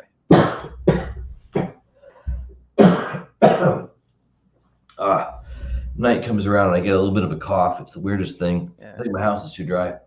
I have the same issue. I've bad sinus issues. Yeah. If I don't sleep with a humidifier, I wake up sick the next day. I got my run. I should turn it up a little bit. Yeah. But Letty has been an absolute gem through issue 1, 2, and coming up on issue 3. She might be the most positive person I've ever worked with. Where it's just like, hey, can you adjust these? And it's all sunshine and absolutely, and she just jumps on it. It's amazing. Yeah. I think she loves her job more than anybody I know. And so working with her is an absolute pleasure. It doesn't hurt that she's also a good illustrator and can jump in for a cover. That's fantastic. Yeah, I love our little team. I'm proud as hell to be able to work with everybody. Yeah, you got a great team. I mean, like I said, I read the first book. It's a great book. This should be on shelves in all the stores. It's fantastic art, fantastic story. I really think this would be flying off the shelves. So let me you don't have to, we may go back, so you don't have to stop the share there. But I just want to bring us up for a moment. You really put together a fantastic team, and I know you want to have a conversation about the production. Which no, I don't care. I before we went on, I said we're gonna try to keep this for an hour, a little over an hour, because I get up early for work, and I'm on it's what time is it now? It's almost 10 o'clock by us, and I need my wind down time and whatnot. But I'm having so much fun. I don't care. Okay. I want to show you something. When you were on the show last, you were talking about your inking. Yeah. And you said how you take a ruler and you just put it on your Cintiq. Yep. I thought that I'm like, why didn't I ever think of doing that? So I tried it, but because I'm a bit of like an anal guy and don't want to ruin like equipment, I took a ruler and glued felt to the back. And so now when I'm drawing on my Cintiq, I have a felt ruler and I'm trying to do this to like my French curves and stuff so that I can, but cutting out those shapes are a little more difficult. Yeah. But I seriously, I have it on this and a protractor somewhere on the other side of my room, and I keep these usually by my computer, but I was cleaning up my studio, so they're not all right next to me. Yeah. But yeah, this felt ruler now just glides on my Cintiq. I love it. I can rotate it. I don't get and what I like about it as well, it's the height. So it's got a little bit of a height, like when you ink with a regular like dip pen or another pen, you want that little bit of height on occasion to kind of go inside a little. Same thing here. So when my stylus is going up, I just lean it right up against it, and it's like exactly the height. Yep. I don't know if you guys can see. I have to show it. Yeah, it's exactly like the height of it, so it glides so nice. up against it. Such a genius idea, and I gotta thank you for it. So do you have felt on you? Oh, you have a block of wood there, or what is that? Piece of wood. You've surpassed basic wood. So I use this just because of how I am in my head, my mental stuff, and I don't want to scratch anything accidentally. I can't take credit for the idea. I don't remember where I got it offhand, but I had picked it up somewhere from somebody much smarter than myself. And I have a plastic ruler that it's very flexible. It's like ridiculously flexible. Yeah. It wouldn't scratch the Cintiq. But then the wood became my go-to because it was actually, I could cut it to whatever length I want. So yeah, it worked to have a little spread. I haven't tried, you just inspired me to try drawing that and actually moving it to get the curve I want and having that be a natural tension stabilizer more than the program. I'm going to try that next. Because when you were talking about like the French curve, it was like, oh shoot, could you use the wood to sort of just like, or a ruler to just be a little natural stabilizer beyond your hand? And now, hey, sky's the limits, right? Yeah. Yeah. Listen, if it wasn't for you, I never would have tried that. So it makes a big difference, doesn't it? Yeah. Oh my God. On my backgrounds. Yeah. You know, I mean, I work a lot in Clip Studio Paint, so That's like using the straight line tool, the line tool to create backgrounds, and I just, you know, I want this thinner. Oh, down to a 2-point line. Oh, I'm up to a 4-point line. You know, like I just play around with that, and I do that a lot. But I love to take the ruler for a straight line and consciously raise and lower the stylus just the littlest bit as I'm going to create some natural imperfection in the line, so that it's not so perfectly mechanical, unless it's a page border, in which for page borders I want them to be, depending on the style you're going for, and most of what I do I want them to be crisp and solid. Yeah. But if I have a background and it's the edge of a wall or a door frame or something, if it's small enough, I'll freehand it and I will consciously add in a little bit of a taper to the line, small as they are, just to give some visual texture. But if it's going to be something that needs to be large enough that it's like, this should be close to perfect, but I still want it to feel free-handed. Yeah. You can drop in your guide, your physical guide, and then just don't keep even pressure. Yeah. Make a choice for where's the light hitting, where's the shadow hitting, or where do I need to draw a little bit more attention. I love playing with that because once it's drawn, you can't see that it had a guide. It's on there. It's done. You're good. You're clean and clear. And almost no one's paying attention to it anyway. So it's just this little background textural detail. And those are sweet little details that are worth dropping in. Yeah. Those are part of the storytelling. Yeah, no, it does affect how the reader interprets, you know, the work. Right. You know, and you know, you're right. You don't want it to look mechanical. Like the only time I really want perfectly straight lines is if I'm working on man-made objects like cars and buildings. Right. And that for me, that's the time. Anything else will have, you know, kind of like, I want an organic feel to it. So like, even if I'm drawing a car that's man-made, I will go in and then once I do all the straight lines, go in and like bring in shadows and thick and thins in certain areas. Right. You got to break it. Yeah. I got to break it up, but I'm good with but usually on a building, it's perfectly straight. And then I might go in and taper the line as it goes in the distance, whether it's up or down, and just kind of do a little freehand on it. But for the most part, you know, just to play with the line weight to help create some like atmospheric, you know, texture. One of the things that I liked seeing with bringing Matthew on for the inks for this issue, for issue 2, was he has a better boldness with his line weights. He is happy to go, I'm inking this, and drop it in nice and fat and thick and really show an edge, not without, you know, consideration to the form, but in a better way than I would. I tend to to be very delicate with it, and I want to mirror the pencils. Mm-hmm.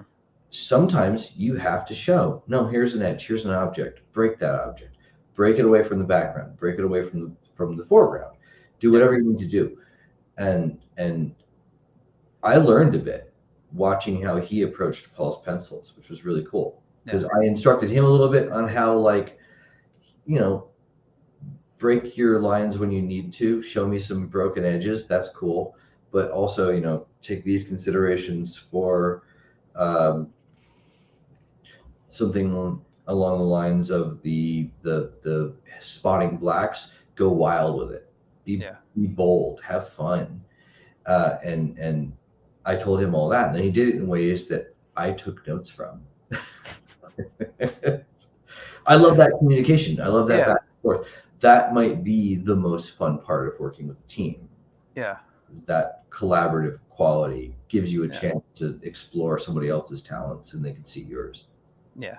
No, I agree. I don't usually work a lot with teams. And not because I don't want to, just because of the type of work I do, costs and things. So that's a big part of it. Our budget for this issue is higher than the last issue because bringing on Matthew was a small budget increase, but otherwise it was just everything has gotten more expensive. That's the world we live in. Yeah, right? Exactly. But we couldn't do it without the team. If this was me just drawing the comic, I think I'd make something pretty cool. I actually had originally considered, do I just do it totally solo? I would have done that. I'd probably still be working on issue 1. And that's why Dax for me has taken forever, because it's by myself. Life gets in the way of whether it's a freelance job, day job, just I need a break, it's. Well, I also wouldn't like issue 1 as much as it turned out if I were working on it for a year, because I think that what we were able to do together seriously surpassed what I had imagined it could be, and it sure surpassed what I could have done solo. Obscurus Comics is a group effort. It has to be. It can't be a solo production, because I'm not that good. I'm pretty good. I'm happy with my skills, but I'm not that good. Yeah, and I understand. It's not that fun either. It's not as fun as the group. The group's cool. Yeah, see, I'm the type of guy, I'll look at my work, I'll finish on it and be like, I'm the greatest artist who ever lived. Then 2 seconds later, I'll go back and I'm like, oh crap, look at that mistake. Why are people paying? Oh, yeah. It's like, I'm that type of, in my head, that's the type of artist.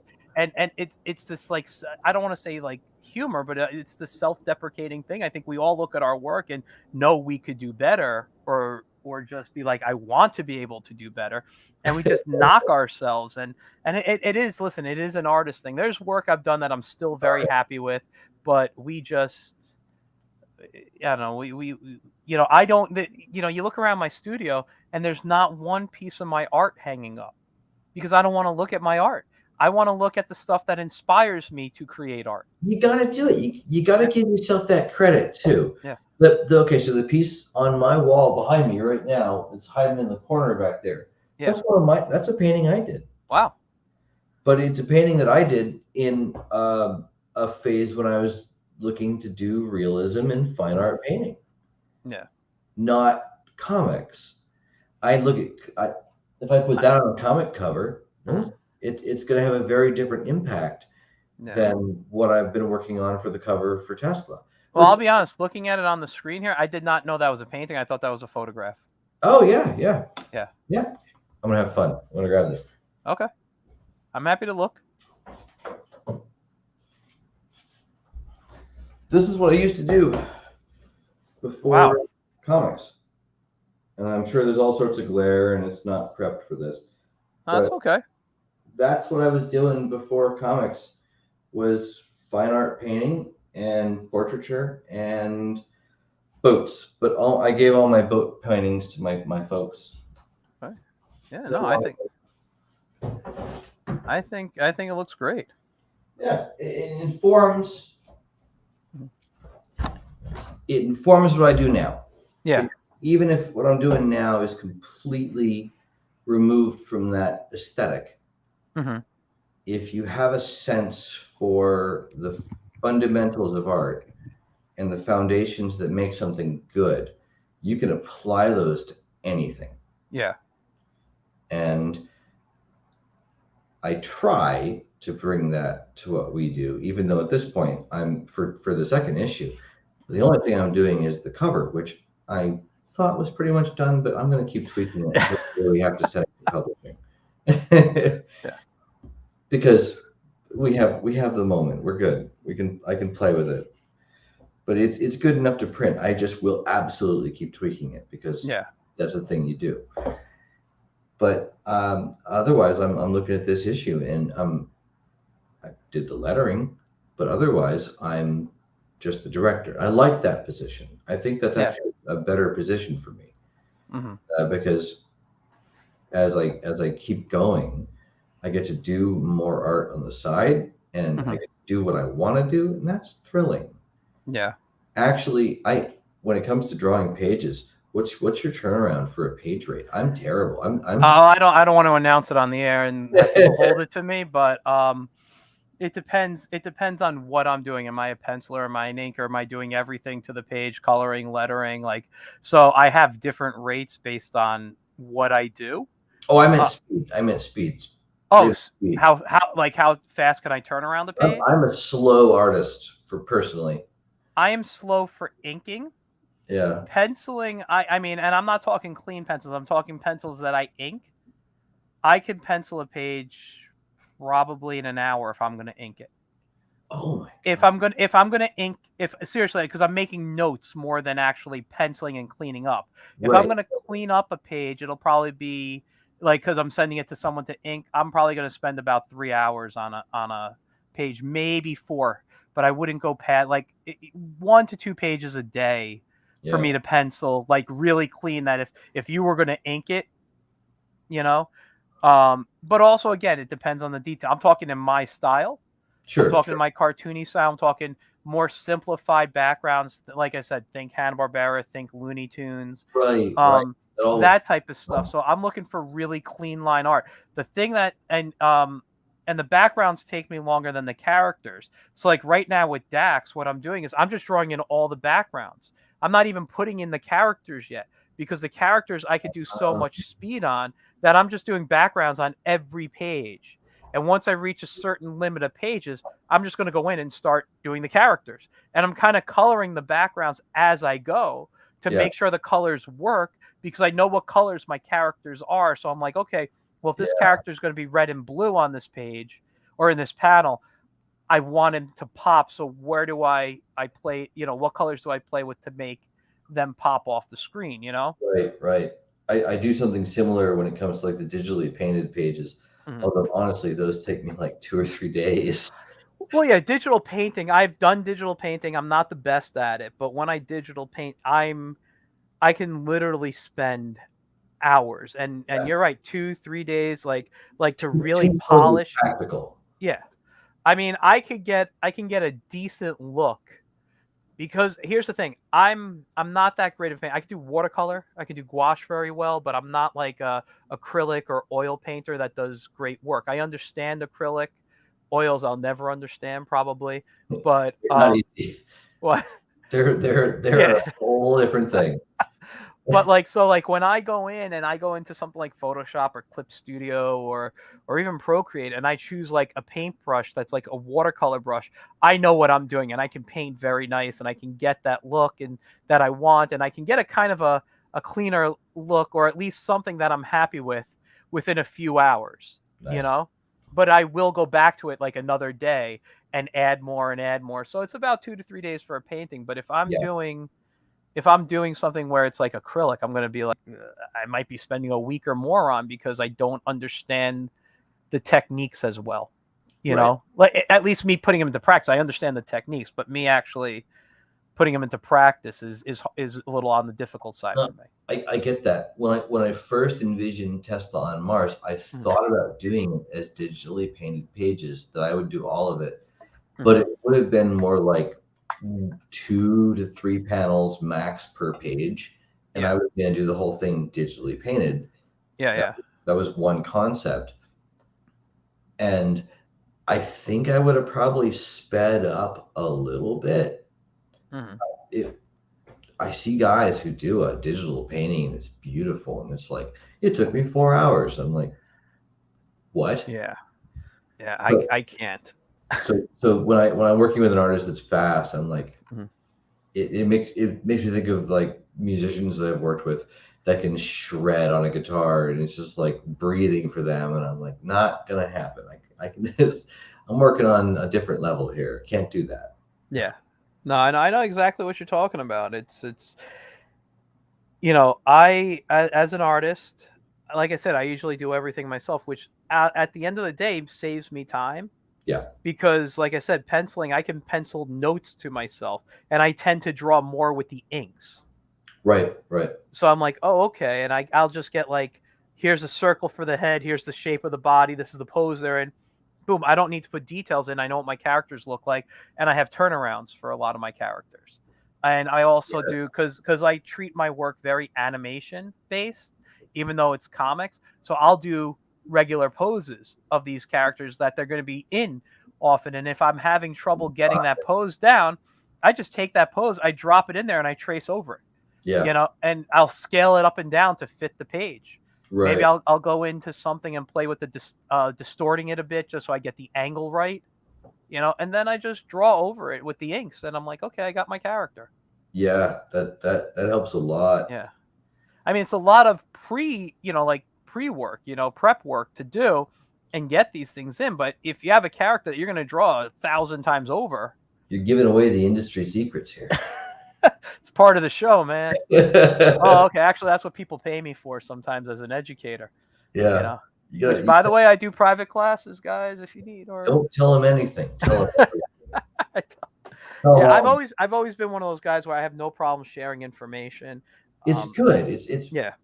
I love that because I've seen some big name guys who are happy to be like, by the way, here's the insider view. Mhm. That's where I'm looking Yeah. for tips and input.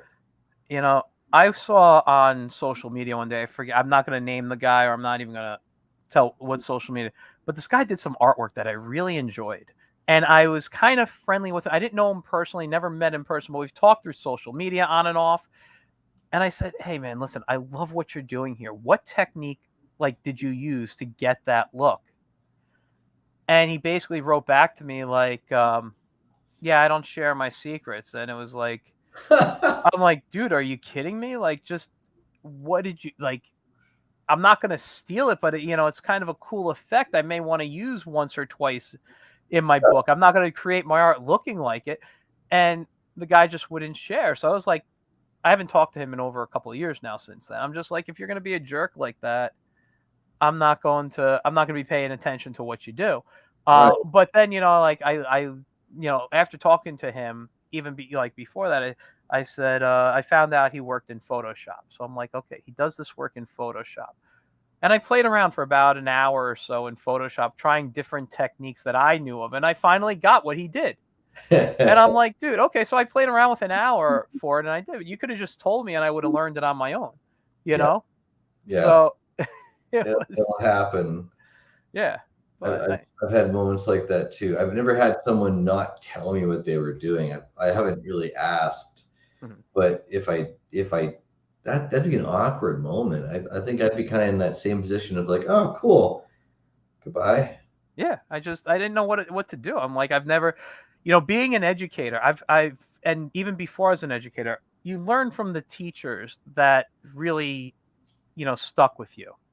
Yeah, And one of them that I had was somebody I had from instructional videotapes. It wasn't even an actual teacher. It was Bruce Blitz. Now, if you know, Bruce Blitz did the instructional videos, how to draw cartoons, how to draw comics. He had his own TV series. I actually interviewed him on the show a while back. So if you guys want to go check out on my YouTube and look up my interview with Bruce Blitz, it's probably the one of the handful of shows I geek out on because I'm such a fan. Um, I met Bruce a few years ago at a Comic-Con, and I actually have a caricature hanging up behind me over there above my little whiteboard. Um, that he did of me, and he, it was very nice. Like he gave it to me. He actually gave it to me for nothing, and we've talked on and off through there. Like I'll still see him like my stuff on like Facebook or Instagram, and I'm like running to my wife, like Bruce Blitz like my work. It's like I'm geeking out because I was this guy to me was one of my to me I consider him one of my teachers because I had all his books. I watched all his recordings, his videotapes as a kid. And the way he explained things was so simple and easy that I kind of pulled how I teach through those Bruce Blitz videotapes. Like that was one of the biggest influences. Like, how do you break something down so simple? I don't want to say something into the simplest form that anybody could learn. And I've actually had people like I'll go to visit a class and I'll draw with the kids, and the teacher or the aide is sitting in the back of the class, and they're like, I sat and watched you do this. Like, you make it look so easy, and I followed along, and look and they were just as proud as the little kids. Like, I even did what do they call? Is it called My Day at Apple or something? The Apple. I don't know. You go to the Apple store, and sometimes they have people doing like a lesson. I did it a few years ago on Halloween at the Soho store in New York City. Yeah. And I didn't have a big crowd because it was Halloween and everyone was getting ready for the parade and stuff. But I had people come on. I was basically teaching how to draw in Procreate. And we did how to cartoon in Procreate. And I had people come up to me, like employees, because it was dead, that was just drawing on their on their iPads while they were like, I just can't believe how easy, like we would never have been able to do this on our own. What you showed me, and you made it something that we saw as complex, so simple. And like for me, like I said, that's Bruce Blitz. Yeah, that was it. So if you can make that connection, that's it. That's the moment where everything clicks. Then you've got it. It's super cool. Yeah, and rare. That's a rare talent. Well, I'm happy I have it. Thank you. But it is something, and I've shown so many people. I even sat down after a show. I don't know was it back in November? I sat down with the people working with me, and one of the people that was working with us asked me, like, how do I do it? And I explained how if you understand shapes and how shapes go together, you can cartoon. And I did something. I remember we were at the restaurant Bonefish, and they have the white like paper over the tables, and I just drew right on the white paper, and I just knocked off. And they're like, no one's ever made it that easy to understand for me. Yeah. I don't want to continue. It sounds like I'm bragging, but it's just something that I hear this. Yeah. Because when I'm thinking about shapes, I'm thinking about drawing. Mm-hmm. When we were talking about Don Bluth earlier, it kind of, I realized that like I'm talking about like the concept. I stumbled on this in my head. I realized I might have misspoken because I talked about for a moment expecting the lessons to like go to the basics, and I don't want to ever deride that because the basics are the that's what you need. Yeah. Well, when Don does the videos, I go back to them from time to time. Learn how to draw a shape again, man, for real. Well, I'll spend time doing just basic shape drawing just for practice. I'll spend a day drawing hands and breaking them down into basic shapes, and I'll do like the Mickey Mouse style hands where it's like draw the circle and then draw that little like big loop around, and you draw the fingers within there, and then I draw them where I break them down into actual joints and how the hand bends and does it. I was just thinking as you were talking about that and drawing shapes on the paper, I was wondering what you drew, and I didn't know, so I just pictured the ball for a head and extrapolating off of that, and how to position eyes around a curve. If you don't spend time thinking about those basics, maybe you never need to again, and you're fine. But if you do, you can reaffirm what you know and maybe come at it from a new perspective, and there's value in that. Well, if I had Photoshop able to share, I'd show you what I draw and how I teach. But I can't do that today, Another man. lesson, another time. Another day, man. Now like seriously, dude, we're almost at the 2 hour mark. We're gonna have to end soon. But I know you wanted to talk a little bit about production. Do you want to go on that a little bit, or you want to save that for another time? Right? Production is expensive. No, no. The big thing was when it comes to the production side of it, when you're coming to who you're going to work with. This is a good point, which to mention Comics Wellspring. Mm-hmm. They are the company to go through for us for sure, and getting the production done through them made it a guarantee that we were going to have the quality we're looking for. Mm-hmm. And I thought that was something that was like, it's worth the cost of having it printed. If you go through someone cheap, you're going to end up in trouble. If you go through someone who's like just maybe not even cheap, but if you're only bargain shopping, you might end up in a waiting list, and it's all sorts of nonsense. I don't remember actual talking points from production, but those are on my mind now because of our discussion from Comics Wellspring. They honestly just made me very happy with all of it because they were communicative. Yeah, I see a lot of books, especially even at shows. I ask, who your printer was, and a lot of people are saying Comics Wellspring now. And I don't know how long they've been around for, but I'm seeing more and more people go to them. What was your note on production from our pre-show? I don't even really remember. Like we were talking about Kickstarter, and I will say this, and I'll say this. I don't know if I've said this on the air before. But when my Dax Photon book is ready to come out, and so I'm going to release it as a 60-page webcomic, and then it's going to be collected in a book with about 40 extra pages of story. And the stories are of other characters' story arcs within the book that I wanted to explore, that I couldn't explore because it would have taken away from the story and just wouldn't have made the story make any sense. It would have, I think, taken away from the audience, or the audience would have been like, I'm done with the story. So I said, there's a character that is part of Dax's team that has a run-in with another character from his past. I'll say that. But I didn't want to explore what happened. We just touch upon, in a few sentences, we touch upon, what happened to them. But I think their story if this was animation, it would be a great flashback sequence. So I said, we got an 8-page story right here. Let's make it an 8-page story. I said, what happens at the end of Dax and what it leaves open, because to be honest, I have no other Dax stories in my head. I said, where it ends off, I was going to leave it off.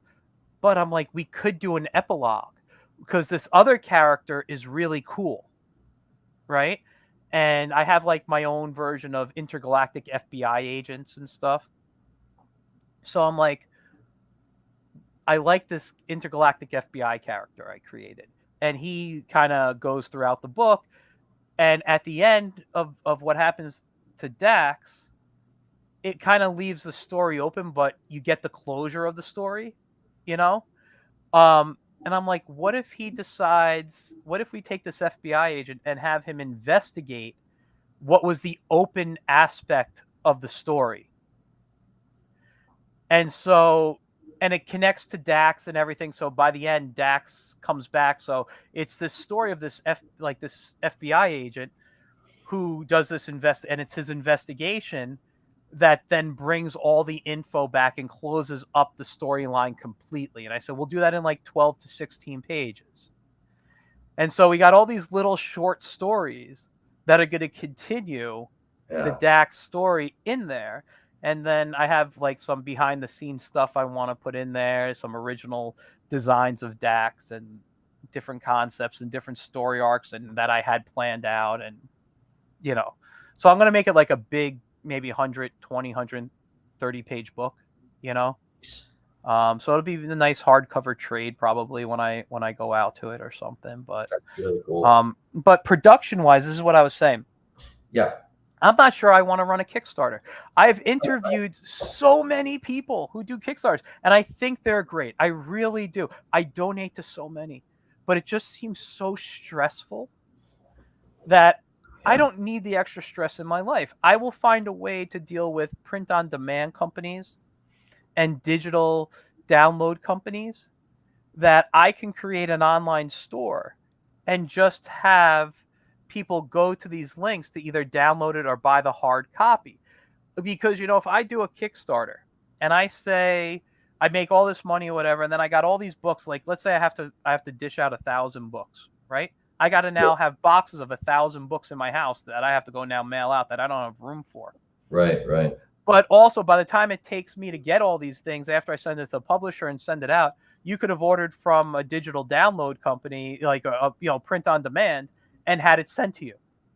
You know, Sure, sure. so for me, Kickstarter, just the stress, the mental stuff that goes on doesn't make sense. But I love what Kickstarter represents. I love what people like you are doing with Kickstarter and being able to provide the services that you're offering. Yeah. I, But I don't think I have it in me to do this. I can say that it is an honest challenge Mhm. to you need a certain kind of tolerance Mhm. to sit here and not here, but conceptually for a month and go, are we going to make it across this line? Yeah. I think if I wasn't doing the art and I was a little bit more like you, kind of directing people, I think I'd be able to put the time in and focus on it. But I think after I've done with the art, I'm done with the story. You know what I mean? I was in a good position last year to be kind of straddling that line because the art was mostly done for it. I'm trying to remember if our inks were finished, me Mhm. inking on it, and I was just waiting on the colors, or if the inks were mostly finished. I think they were like 2/3 finished when the Yeah. Kickstarter went through. And so I was literally inking while the campaign was going on. Yeah, that is it. Because I remember I had the new fresh inks that I could show. Be like, cool, I inked this today. Show this for the promo. Now for the current issue, it is very difficult being a little more removed from that, even though it means I have more headspace to do other stuff. The Mhm. hardest aspect of it, though, with Kickstarter in general, Yeah. is the uncertainty. With the current campaign, um, we're coming close to hitting our target right now. I'm fairly confident we're going to hit it, but I also think we're going to just skate over that edge. Mhm.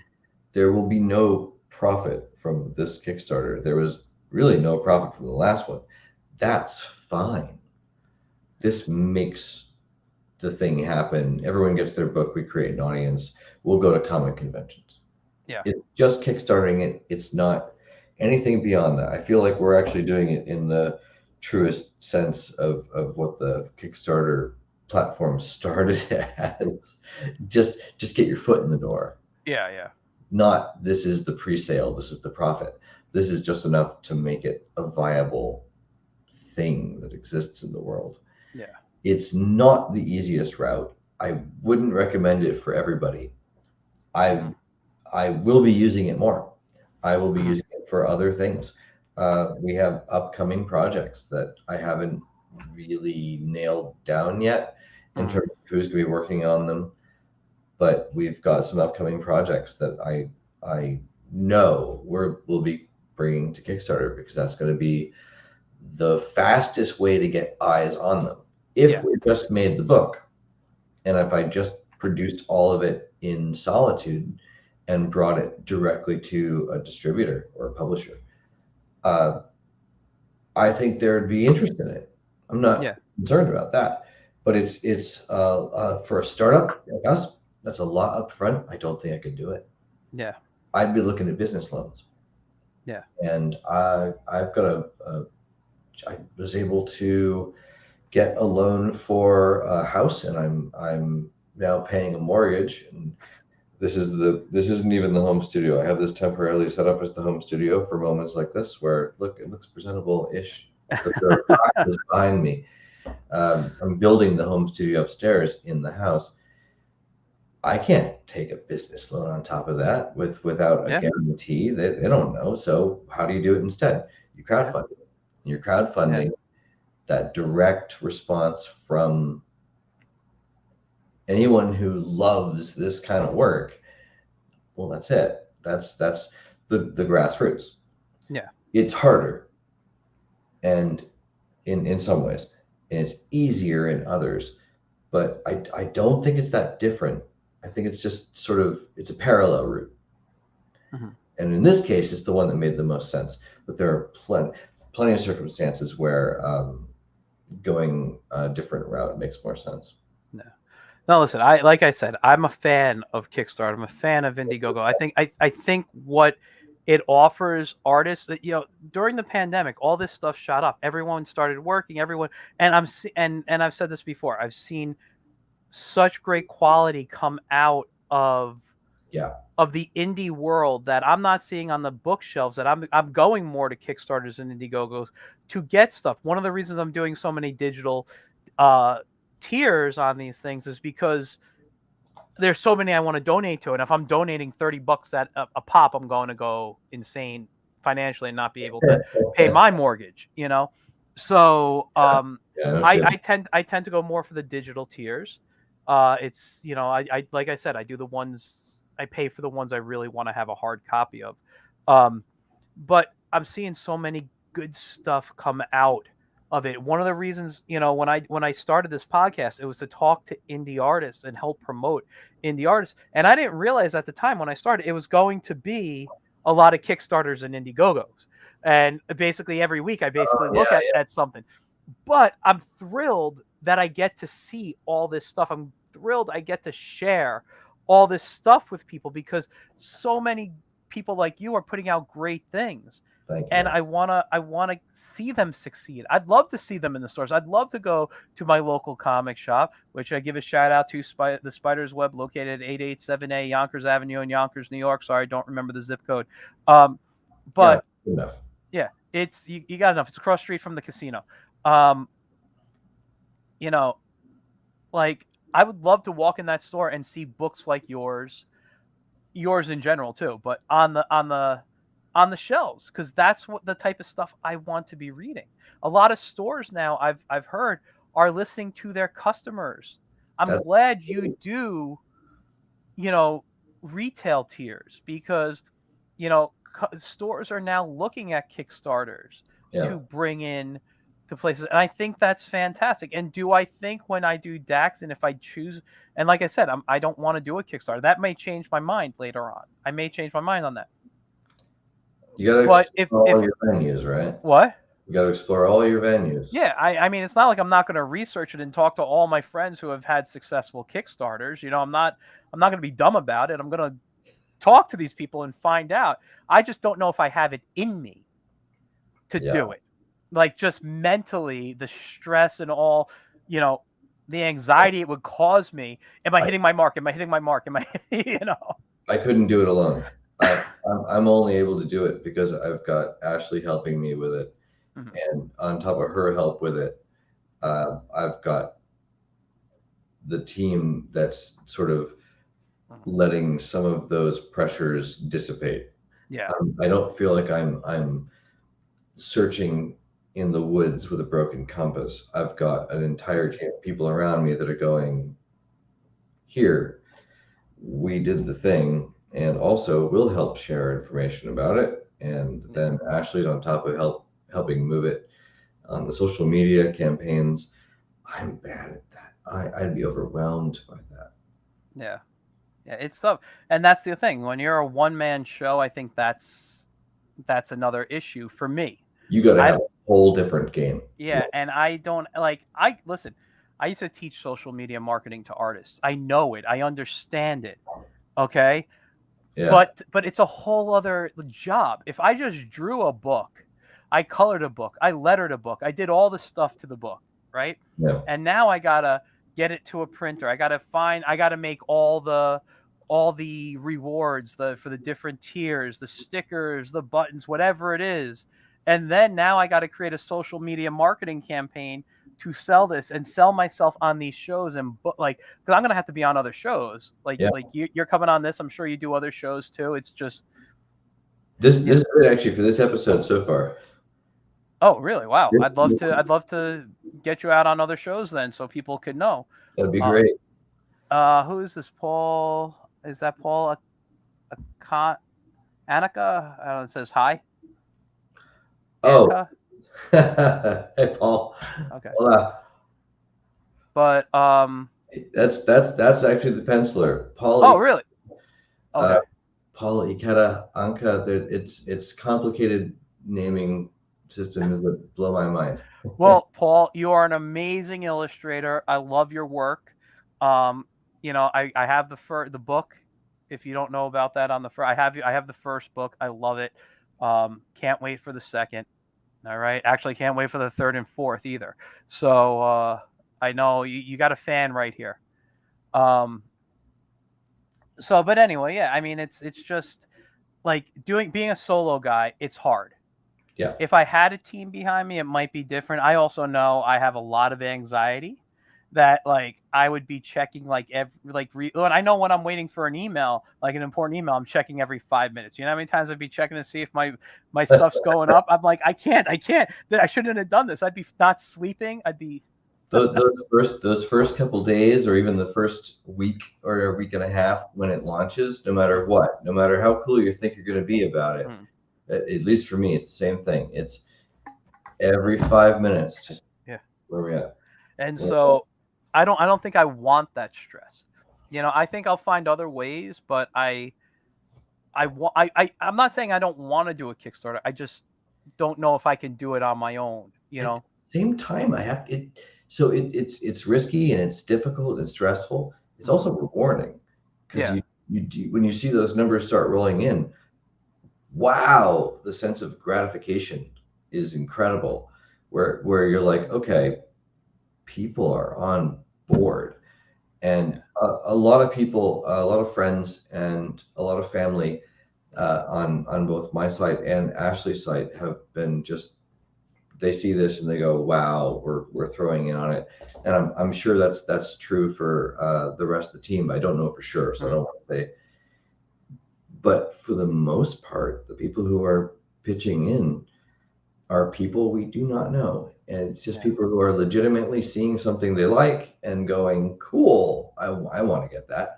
And as a creator and as a storyteller, I feel deeply moved by that moment, just as much as I do by like the gratitude that I feel towards friends and family. You see that, you go, oh my God,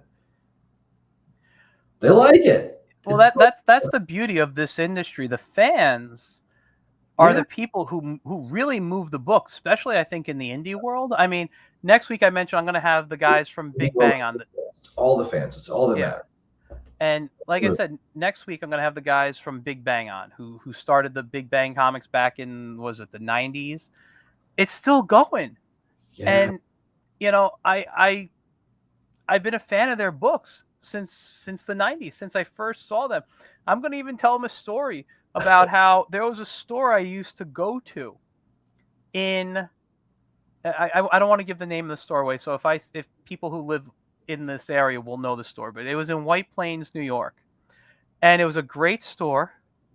And I remember it was the only place I could find the Big Bang comics. So when I went, anytime I saw a new Big Bang comic, I would buy it, right? Nice. And then one day I'm at the shop, and I don't know if I had a Big Bang comic with me, but there was this giant like storyline going. Say it was an X-Men. I don't remember what it was. Big storyline going, and it was like a key issue.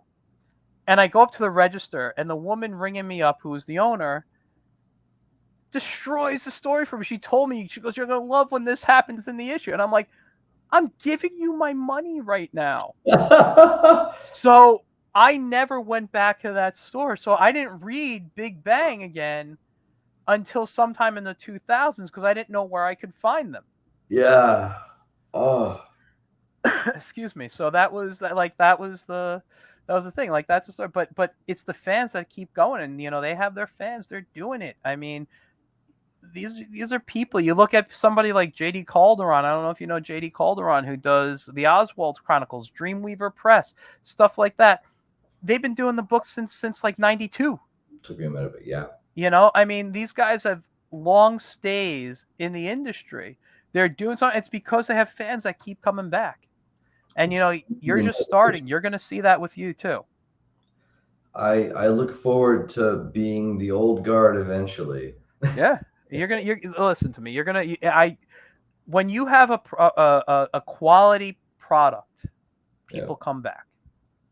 That's what it is. And you got story and art together. That makes it perfect. I mean, they always say story is more important than art. People will buy a book with bad art if the story is good.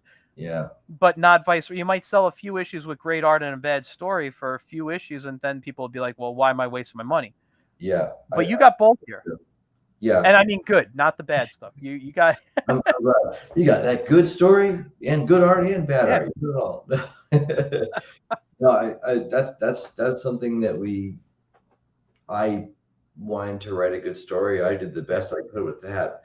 As a storyteller, I'm not gonna say I'm great. I gave the best story I could. But I do know how to curate art, and I do know how to pick good artists. I do know how to make a nice page. Yeah. So I was confident on one part. I guarantee it's going to be solid there. So then it's everybody else that has to tell me whether or not the story is okay. So that's good to hear.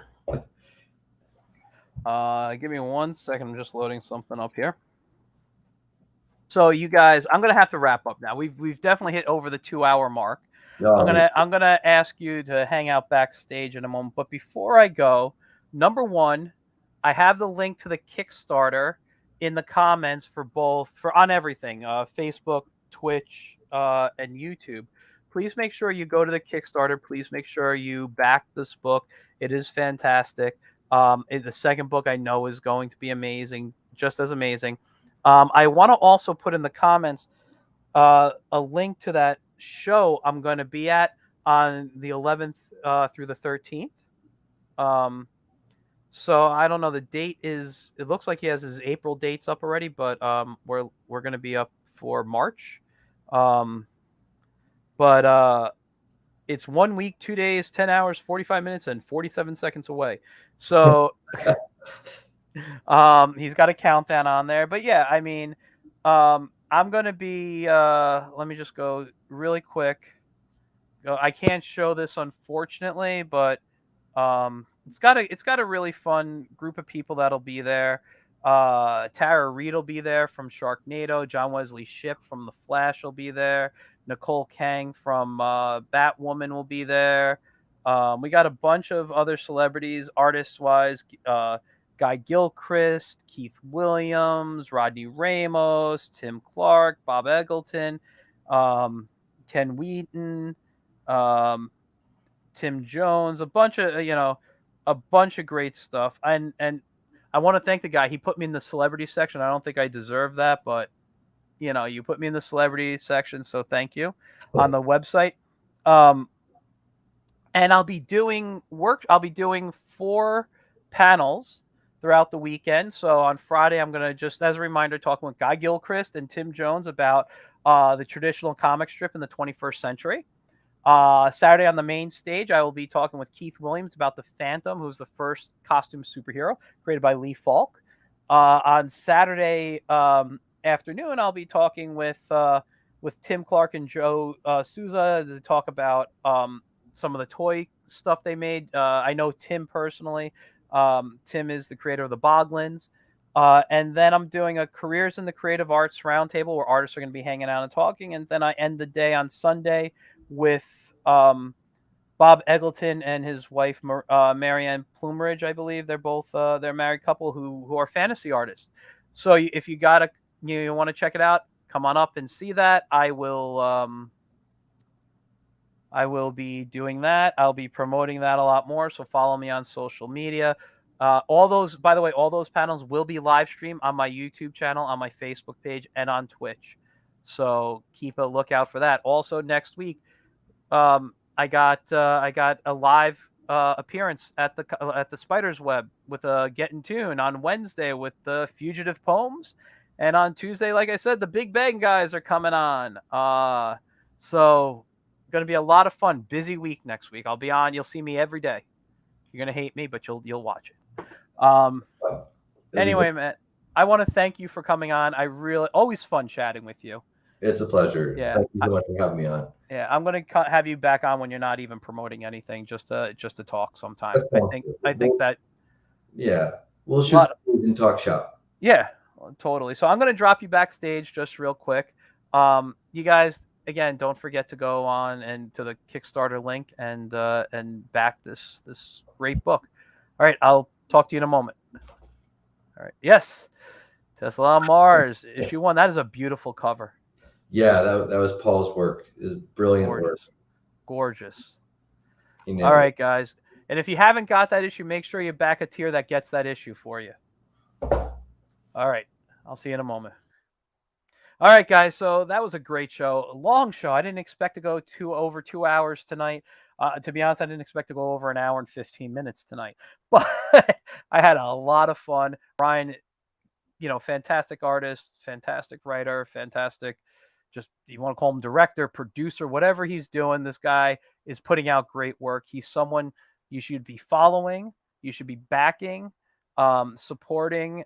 And like I said, if you can only do a digital tier, that's fine. But knowing this work, this is a book you want to hold in your hands. You definitely want to feel this and look at this, and especially if you're an artist, you want to be close up on it. So if you could do an actual tier where you can get the books, please do so. You won't be sorry. I'm going to tell you that quality is amazing. So with that, guys, I already did my closing when Ryan was on. Next week, Big Bang Comics, the Spider's Web. We'll probably have we might have a surprise show on Thursday.